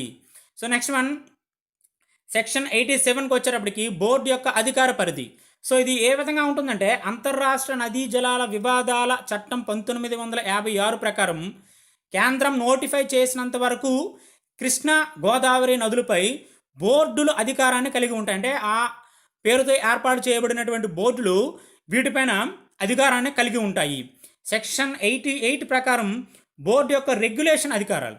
సో బోర్డులు తమ యొక్క విధుల నిర్వహణ కోసం చట్టం మరియు నిబంధనలకు అనుగుణంగా తమ యొక్క రెగ్యులేషన్ను రూపొందించుకోవచ్చు. అంటే స్వయం ప్రతిపత్తితో ఉన్నటువంటి బోర్డులు అనే అర్థం ఇవి. సో వాటి యొక్క రెగ్యులేషన్ను అవే రూపొందించుకుంటాయి. సో నెక్స్ట్ వన్ సెక్షన్ 89కి వచ్చేటప్పటికి నీటి వనరుల కేటాయింపు. సో ఇక్కడికి వచ్చేటప్పటికి మళ్ళీ చట్టం 1956 అంతర్రాష్ట్ర నదీ జలాల వివాదాల చట్టం. సో దీని ప్రకారం ట్రిబ్యునల్ అనేది ప్రాజెక్టుల వారీగా కేటాయింపులు జరపకపోతే ప్రాజెక్టుల వారీగా కేటాయింపులు జరపాలంటే ట్రిబ్యునల్ ప్రాజెక్టు ఇక్కడ గుర్తుపెట్టుకోవాల్సింది, కొంచెం కన్ఫ్యూజింగ్గా ఉంటుంది.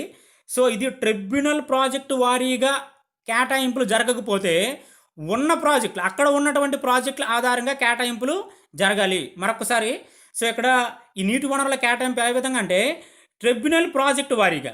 సో అంటే ఓవరాల్గా ట్రిబ్యునల్ ప్రాజెక్టుగా కానీ జరగకపోతే ఆ ప్రాంతంలో ఉన్నటువంటి ప్రాజెక్టు, ఫర్ ఎగ్జాంపుల్ గోదావరి నదిపైన ఉన్న ప్రాజెక్టు లేదా కృష్ణా నదిపై ఉన్నటువంటి ప్రాజెక్టు, వాటి ప్రకారం నీటి వనరుల కేటాయింపు అనేది అక్కడ జరుగుతుంది.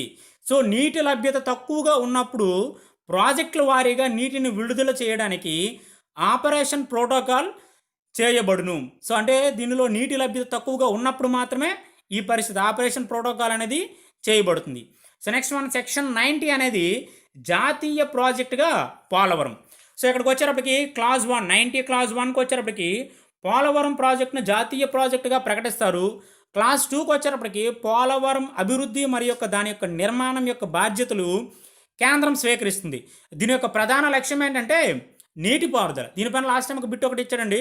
సో దీని యొక్క ప్రధాన లక్ష్యం ఏంటంటే నీటిపారుదల, అంటే విద్యుత్ శక్తి ఇవన్నీ కూడా మనకి దీనిలో మెన్షన్ చేయలేదు. దీనిలో మెన్షన్ చేసింది ఏంటంటే నీటిపారుదల ఒకటే. సో క్లాస్ 3కి వచ్చేటప్పటికి ఈ ప్రాజెక్టుకు తెలంగాణ రాష్ట్రం ఆమోదించినట్లుగా భావించాలి.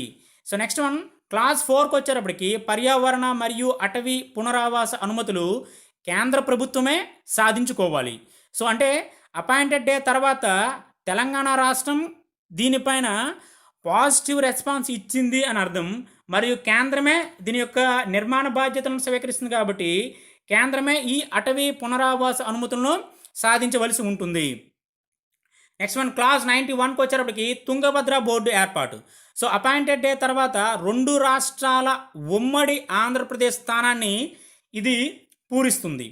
సో దీని యొక్క పర్యవేక్షణ ఏంటంటే ఎగువ గట్టు కాలువ, దిగువ గట్టు కాలువ మరియు రాజోలిబండ మళ్లింపు నుండి నీటి విడుదల, సో వీటిని ఈ బోర్డు పర్యవేక్షిస్తుంది. సో ఇది ఫ్రెండ్స్ ఓవరాల్గా 9వ భాగంలో ఉన్నటువంటి సెక్షన్స్. సో ఇది ఏపీ పునర్విభజన చట్టంలో ఉన్నటువంటి 10వ భాగానికి సంబంధించిన అంశం మరియు 11వ భాగానికి సంబంధించినటువంటి అంశాలు ఈ లెక్చర్లో చూద్దాం. సో 10వ భాగం దేని గురించి తెలియజేస్తుందంటే మౌలిక వనరులు మరియు ప్రత్యేక ఆర్థిక చర్యలు. సో ఇక్కడికి వచ్చేటప్పటికి సెక్షన్ 92 అనేది కేంద్రం జారీ చేసే ఆదేశాలను 2 రాష్ట్రాలు పాటించాలి.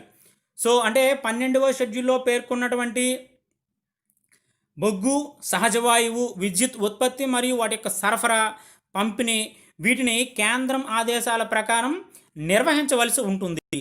మరియు సెక్షన్ 93 ప్రకారం కొత్తగా ఏర్పడిన 2 రాష్ట్రాలలో 10 సంవత్సరాల వరకు సుస్థిర అభివృద్ధికి కేంద్రం అభివృద్ధి చర్యలు తీసుకుంటుంది. అంటే ఇక్కడ చూడండి క్వశ్చన్ ఎలా వస్తుందంటే రాబోయే 10 సంవత్సరాల్లో, అంటే అపాయింటెడ్ డే తర్వాత 10 సంవత్సరాల వరకు 2 రాష్ట్రాల్లో సుస్థిర అభివృద్ధికి కావలసిన చర్యలు తీసుకునే సామర్థ్యం లేదా చర్యలను తీసుకునే అథారిటీ ఏది లేదా సంస్థ ఏది అని అడుగుతారు. ఇక్కడ సంస్థ, రాష్ట్రాలు అనేవి కాదు. ఆన్సర్ ఏదంటే డైరెక్ట్గా కేంద్రమే ఇందులో చర్యలు తీసుకోవడం జరుగుతుంది. సో నెక్స్ట్ వన్, సెక్షన్ 94కి వచ్చేటప్పటికి పన్ను రాయితీలు. సో ఆర్థిక సహాయంలో భాగంగా. సో క్లాజ్ 1, 94 క్లాజ్ 1కి వచ్చేటప్పటికి కొత్త రాష్ట్రాలలో పారిశ్రామిక అభివృద్ధి కోసం పన్ను మినహాయింపులను కేంద్రం ఇవ్వాలి. మరియు క్లాస్ 2కి వచ్చేటప్పటికి కొత్త రాష్ట్రాల్లో వెనుకబడిన ప్రాంతాల భౌతిక మరియు మౌలిక అభివృద్ధికి కేంద్రం సహాయాన్ని అందించాలి. మరియు క్లాస్ 3కి వచ్చేటప్పటికి అపాయింటెడ్ డే తర్వాత ఆంధ్రప్రదేశ్లో రాజ్ భవన్, హైకోర్టు, ప్రభుత్వ సచివాలయం, విధానసభ, విధాన మండలి వీటి ఏర్పాటు కోసం కేంద్రం ప్రత్యేక ఆర్థిక సహాయాన్ని ఇవ్వాలి. అంటే విభజన తర్వాత ఆంధ్రప్రదేశ్లో వీటిని ఏర్పాటు చేసుకుంటారు వారు. సో వారి కోసం కేంద్రం అనేది కొన్ని ప్రత్యేక సహాయాన్ని ఇవ్వవలసి ఉంటుంది. మరియు క్లాస్ 4, 94 క్లాస్కి వచ్చేటప్పటికి క్లాస్ 4కి వచ్చేటప్పటికి ఆంధ్రప్రదేశ్ యొక్క రాజధాని కోసం అవసరమైతే క్షీణించిన అటవీ భూమిని డీనోటిఫై చేయాలి. సో ఇవన్నీ కూడా కేంద్రం ఆధీనంలో ఉన్నటువంటి పవర్స్ ఇవన్నీ. సో తన యొక్క పవర్ని యూజ్ చేస్తూ అది డీనోటిఫై చేయవలసి ఉంటుందంటే ఒకవేళ ఆంధ్రప్రదేశ్లో కానీ, సో ఆంధ్రప్రదేశ్లో రాజధాని నిర్మాణం కోసం సో మనకి భూములు కానీ కావలసి వస్తే అక్కడ ఉన్నటువంటి క్షీణించిన అటవీ భూములను డీనోటిఫై చేయవలసి ఉంటుంది. సో ఇది 10వ భాగానికి సంబంధించినటువంటిది. 11వ భాగానికి వచ్చేటప్పటికి మనకు ముఖ్యంగా గుర్తుపెట్టుకోవాల్సింది ఒకటే, దీనిలో తెలిపిన ఒకే ఒక అంశం ఉన్నత విద్య మరియు ఉద్యోగ అవకాశాలు. సో సెక్షన్ 95 ప్రకారం అధికరణ 371 డిలో పేర్కొన్నటువంటి విద్య ఉద్యోగ అవకాశాలు. అంటే ఇక్కడ ప్రభుత్వ ప్రైవేటు రంగం, ఉన్నత విద్య, సాంకేతిక విద్య, వైద్య విద్య ప్రవేశాలకు సంబంధించినటువంటిది 2 రాష్ట్రాల విద్యార్థులకు సమాన అవకాశాలను కల్పించాలి. అంటే విభజన తర్వాత ఇక్కడ పేర్కొన్నటువంటి అంశాల్లో 2 రాష్ట్రాలకు కూడా 2 రాష్ట్రాల విద్యార్థులకు సమాన అవకాశాలు ఉంటాయి. 10 సంవత్సరాల పాటు ప్రస్తుతం అమలవుతున్నటువంటి ఈ ఉమ్మడి ప్రవేశ విధానాన్ని కొనసాగించాలి. అంటే సాంకేతిక వైద్య విద్యా ప్రవేశాలలో ఉన్నటువంటి ఈ విధానాన్ని మరొక 10 సంవత్సరాల పాటు అమలు చేయవలసి ఉంటుంది. సో అంటే మనకి 11వ భాగం పూర్తిగా విద్య మరియు ఉద్యోగ అవకాశాల కోసం తెలియజేస్తుంది. ఇది ఫ్రెండ్స్ ఓవరాల్గా 10 మరియు 11వ భాగాలకు సంబంధించినటువంటి అంశాలు. సో ఫ్రెండ్స్ ఇది ఆంధ్రప్రదేశ్ పునర్వ్యవస్థీకరణ చట్టంలో ఉన్నటువంటి 12వ భాగం. సో ఈ 12వ భాగం మనకు దేని గురించి వివరిస్తుందంటే న్యాయ సంబంధ నిబంధనలు. సో చట్టంలో ఉన్నటువంటి న్యాయ సంబంధమైన నిబంధనలు అన్నీ కూడా 12వ భాగంలో ఉన్నాయి. సో ఇది మనకి సెక్షన్ 96 నుంచి ఎండింగ్ 108 వరకు కూడా ఇందులోనే ప్రస్తావించడం జరిగింది. 1 by 1 మనం ఒకసారి అబ్జర్వ్ చేద్దాం. సో మనకి ఇక్కడ సెక్షన్ 96 ప్రకారం అధికరణ 168 క్లాజ్ 1 అండ్ డాట్ ఏ ప్రకారం తమిళనాడుకు బదులు, సో తమిళనాడు మరియు తెలంగాణ అని ఇక్కడ పేర్కొనబడుతుంది. సో సెక్షన్ 96 అనేది మనకి రాజ్యాంగంలో ఉన్నటువంటి 168 క్లాజ్ 1 అండ్ క్లాజ్ ఏ ప్రకారం తమిళనాడుకు బదులు తమిళనాడు మరియు తెలంగాణ అని అక్కడ పేర్కొనబడుతుంది. మరియు సెక్షన్ 97 ప్రకారం అధికరణ 371 డిలో ఉన్నటువంటి మార్పులు వచ్చాయి. ఇక్కడ ఆంధ్రప్రదేశ్ అనే పదానికి బదులు ఆంధ్రప్రదేశ్ మరియు తెలంగాణ స్టేట్ అనే పదం, మరియు ఆంధ్రప్రదేశ్ మరియు తెలంగాణ జిల్లాల్లో ఉన్నటువంటి ఉద్యోగ విద్య విషయాల్లో రాష్ట్రంలో అన్ని ప్రాంతాల వారికి సమాన అవకాశాలు కల్పించడం కోసం రాష్ట్రపతి ఉత్తర్వులను జారీ చేయవచ్చు. సో వీటికి సంబంధించినటువంటి అంశాలు మనకి సెక్షన్ 97లో తెలియజేయడం జరిగింది. అంటే ఈ సెక్షన్ 97 దేనికి మార్పులు చేశారని తెలియజేస్తుందంటే 371 క్లాస్ డిలో ఉన్నటువంటి అంశాలకు మార్పులు అని తెలియజేస్తుంది. సో నెక్స్ట్ సెక్షన్ 98 అనేది 1951లో చేసినటువంటి ప్రజా ప్రాతినిధ్య చట్టంలో 15 క్లాస్ ఏలో మార్పు చేయడం జరిగింది. అంటే ఇక్కడ 2010 తమిళనాడు విధాన పరిషత్ చట్టం కింద పదాలు సంఖ్యల తరువాత 2014 ఏపీ పునర్వ్యవస్థీకరణ చట్టం ప్రకారం తెలంగాణ విధాన పరిషత్ను చేర్చాలి. అంటే ఇక్కడ ప్రాతినిధ్య చట్టంలో ఉన్నటువంటి 15 క్లాజ్ ఏలో చిన్న మార్పు చేశారు. అంటే 2010 తెలంగాణ విధాన పరిషత్ చట్టం పదాలు సంఖ్యల తర్వాత, అంటే దాని తర్వాత మనకి 2014 ఏపీ పునర్వ్యవస్థీకరణ చట్టం ప్రకారం ఏర్పాటైనటువంటి తెలంగాణ విధాన పరిషత్ను చేర్చవలసి ఉంటుంది. జస్ట్ అంటే ఇది 2010 తర్వాత ఉన్నటువంటి యాక్ట్ తర్వాత 2014 తర్వాత ఉన్నటువంటి యాక్ట్ చేశారు అక్కడ. అంటే ఇది 2010లో చేసినటువంటి విధాన పరిషత్కి సంబంధించిన చట్టం, ఇది 2014లో తెలంగాణ రాష్ట్ర విధాన పరిషత్కు చేసినటువంటి చట్టం. జస్ట్ కొంచెం కన్ఫ్యూజింగ్గా ఉంటుంది, ఒక్కసారి ఆలోచించండి, ఆటోమేటిక్గా ఇది అర్థమైపోతుంది. అంటే మనకి ప్రజాప్రాతినిధ్య చట్టంలో చేసినటువంటి మార్పుకు సంబంధించినటువంటి అంశాలు సెక్షన్ 98లో ఉన్నాయి. నెక్స్ట్ వన్ సెక్షన్ 99కి వచ్చేటప్పటికి రాష్ట్రాల పునర్వ్యవస్థీకరణ చట్టంలో 15వ సెక్షన్ బిలో ఏపీ పదానికి బదులు ఆంధ్రప్రదేశ్ మరియు తెలంగాణ స్టేట్లను ఇక్కడ చేర్చడం జరుగుతుంది. సో నెక్స్ట్ వన్ సెక్షన్ 100 అనేది వ్యవసాయ భూ గరిష్ట పరిమితి చట్టం 1973లో ఎటువంటి మార్పు లేదు అని తెలియజేస్తుంది. అంటే భూ గరిష్ట పరిమితి చట్టం 1974 ప్రకారం చేసినటువంటి చట్టం, దానిలో మార్పులు ఉండవు అని తెలియజేస్తుంది. సో నెక్స్ట్ వన్ సెక్షన్ 101 అవతరణకు ముందున్నటువంటి చట్టాలు. అంటే ఇటువంటి చట్టాలు ఆంధ్రప్రదేశ్ మరియు తెలంగాణ స్టేట్లకు వర్తింప చేసుకోవడానికి వీలుగా ఆ ప్రభుత్వాలు అపాయింటెడ్ డే నుండి 2 సంవత్సరాలలోగా ఒక ఉత్తర్వు ద్వారా మార్పులు కానీ తొలగింపులు కానీ లేదా సవరణలు కానీ చేసుకోవచ్చు. అంటే అవతరణకు ముందున్నటువంటి చట్టాలు తొలగింపు మార్పులు వీటికి సంబంధించినటువంటి సెక్షన్ మనకి section 101. So next one section 102కి వచ్చేటప్పటికి నూతన రాష్ట్రాల ఏర్పాటు నాటికి అమలులో ఉన్న చట్టాలు వాటి అర్థం దెబ్బతినే విధంగా దెబ్బతినని విధంగా అన్వయింపు చేసుకోవాలి. అంటే వాటిలో ఎటువంటి మార్పులు రాకుండా వాటి అర్థాలు మారకుండా ఇక్కడ అన్వయింపు జరగాలి. So next one section 103. So దీనికి వచ్చేటప్పటికి తెలంగాణ ప్రాంతానికి సంబంధించినటువంటి అథారిటీ లేదా ఒక వ్యక్తి ప్రకటించబడినటువంటి అధికారాలను కలిగి ఉంటారు. ఆ ప్రాంతానికి సంబంధించినటువంటి అధికారి లేదా ఒక వ్యక్తికి ప్రకటించబడినటువంటి అధికారాలను కలిగి ఉంటారు. మనకి ఇది జస్ట్ గుర్తుపెట్టుకుంటే చాలు. ఎగ్జామ్ ఓరియంటేషన్లో ఇటువంటి కన్ఫ్యూజన్గా ఉండేవి అయితే మాత్రం మనకి ఎగ్జామ్లో ఇవ్వడు, అది మాత్రం గుర్తుపెట్టుకోండి. సో సెక్షన్ 104కి వచ్చేటప్పటికి అపాయింటెడ్ డే తర్వాత ఆస్తి మరియు అప్పులకు సంబంధించి ఉన్నటువంటి కేసులు ఉమ్మడి ఆంధ్రప్రదేశ్ బదులు ఈ చట్టం ద్వారా అధికారం పొందినటువంటి ఆంధ్రప్రదేశ్ మరియు ఇక్కడ తెలంగాణ ఆంధ్రప్రదేశ్ మరియు తెలంగాణ పేర్లను చేర్చాలి.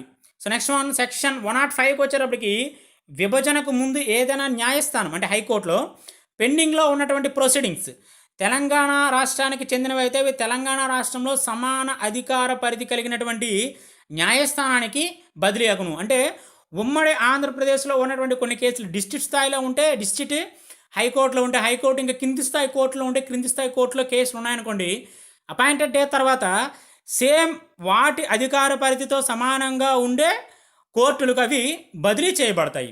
లేదా ఆ కోర్టులో ఉంటే అదే అధికార పరిధితో అవి వాటిపైన కేసులు నెక్స్ట్ ప్రొసీడింగ్స్ అనేవి కంటిన్యూ చేస్తాయని అర్థం. So next one section 106. So ఇక్కడికి వచ్చేటప్పటికి ఉమ్మడి ఆంధ్రప్రదేశ్లో దిగువ న్యాయస్థానంలో న్యాయవాదిగా ప్రాక్టీస్ చేసుకోవడానికి పేరు నమోదు చేసుకున్న వారు ఆంధ్రప్రదేశ్ నుండి లేదా తెలంగాణ రాష్ట్రానికి బదిలీ అయినటువంటి ప్రాంతాలలో 1 సంవత్సరం పాటు ప్రాక్టీస్ చేసుకోవచ్చు. అంటే ఉమ్మడి ఆంధ్రప్రదేశ్లో ఉన్నటువంటి దిగువ న్యాయస్థానంలో న్యాయవాదిగా ప్రాక్టీస్ చేసుకోవడానికి పేరు నమోదు చేసిన వ్యక్తి ఆంధ్రప్రదేశ్ నుంచి తెలంగాణకు బదిలీ అయిన ప్రాంతాలలో ఉంటే 1 సంవత్సరం పాటు తను ప్రాక్టీస్ చేసుకోవచ్చు. So next one section 107. So ఇతర చట్టాల్లో ఏమైనా అంశాలు విభజన చట్టానికి విరుద్ధంగా ఉంటే విభజన చట్టంలో ఉన్నటువంటి అంశాలే అమలులో ఉంటాయి. ఇది గుర్తుపెట్టుకోవాలి. సెక్షన్ 107 ప్రకారం విభజన చట్టంలోనే చట్టాలకు విరుద్ధంగా ఏవైనా చట్టాలు ఉన్నప్పటికీ విభజన చట్టంలో తెలిపిన అంశాలే అక్కడ ఆధిక్యాన్ని ప్రదర్శిస్తాయి. So last one section 108. So ఇది విభజన చట్టంలో వచ్చే ఇబ్బందులను తొలగించడానికి రాష్ట్రపతి ఉత్తర్వులను జారీ చేయవచ్చు. సో ఈ ఉత్తర్వులు అపాయింటెడ్ డే నుండి 3 సంవత్సరాల వరకు అమలులో ఉంటాయి. వీటిని పార్లమెంటు ముందు ఉంచాలి. అంటే రాష్ట్రపతి విభజన చట్టంలో వచ్చే కొన్ని ఇబ్బందులను పరిష్కరించడం కోసం జారీ చేసే ఉత్తర్వులు అపాయింటెడ్ డే తర్వాత 3 సంవత్సరాల వరకు కూడా ఇవి అమలులో ఉంటాయి. సో ఇది కూడా మనకి బిట్ రూపంలో వచ్చే అవకాశం అనేది ఉంటుంది, గుర్తుపెట్టుకోవాలి. సో ఇది ఫ్రెండ్స్ ఓవరాల్గా 12 షెడ్యూల్కి సంబంధించినటువంటి 12 భాగాలకు సంబంధించినటువంటి పూర్తి అంశాలు. సో షెడ్యూల్కి సంబంధించినటువంటి అంశాలన్నీ కూడా మీకు ఈ బుక్లో ఇవ్వడం జరుగుతుంది. జస్ట్ అదొక 2-3 చార్ట్స్ ఎక్స్ట్రాగా ఉన్నాయి. మీరు బుక్ డౌన్లోడ్ చేసుకున్నట్లయితే డైరెక్ట్గా అక్కడ మీరు చదువుకోవచ్చు ఫ్రెండ్స్. అంటే ఎగ్జామ్ దగ్గర అవుతుంది. సో నాకు చెప్పడానికి కూడా మరి ఇంకా టైం అనేది అడ్జస్ట్ అవ్వట్లేదు. సో నెక్స్ట్ నోట్స్ అనేది రాయాలి. సో అందుకు మరి ఇంక ఎక్కడితో ఈ భాగాలతో నేను వీటికి సంబంధించినటువంటి లెక్చర్స్ అనేది నేను ఆపేస్తున్నాను. షెడ్యూల్స్ అనేవి మీకు డైరెక్ట్గా బుక్ కానీ డౌన్లోడ్ చేసుకున్నట్లయితే దానిలో మీకు ఇన్ఫర్మేషన్ అనేది కంప్లీట్గా ఉంటుంది ఫ్రెండ్స్. అంటే కొంచెం హెల్త్ ప్రాబ్లం వలన నేను దీన్ని కంటిన్యూ చేయలేకపోతున్నా. సో మీరు అర్థం చేసుకుంటారని అనుకుంటూ సో ఎప్పుడు చెప్పేదే వీడియోని మ్యాక్సిమం సోషల్ మీడియాలో షేర్ చేయడానికి ట్రై చేయండి.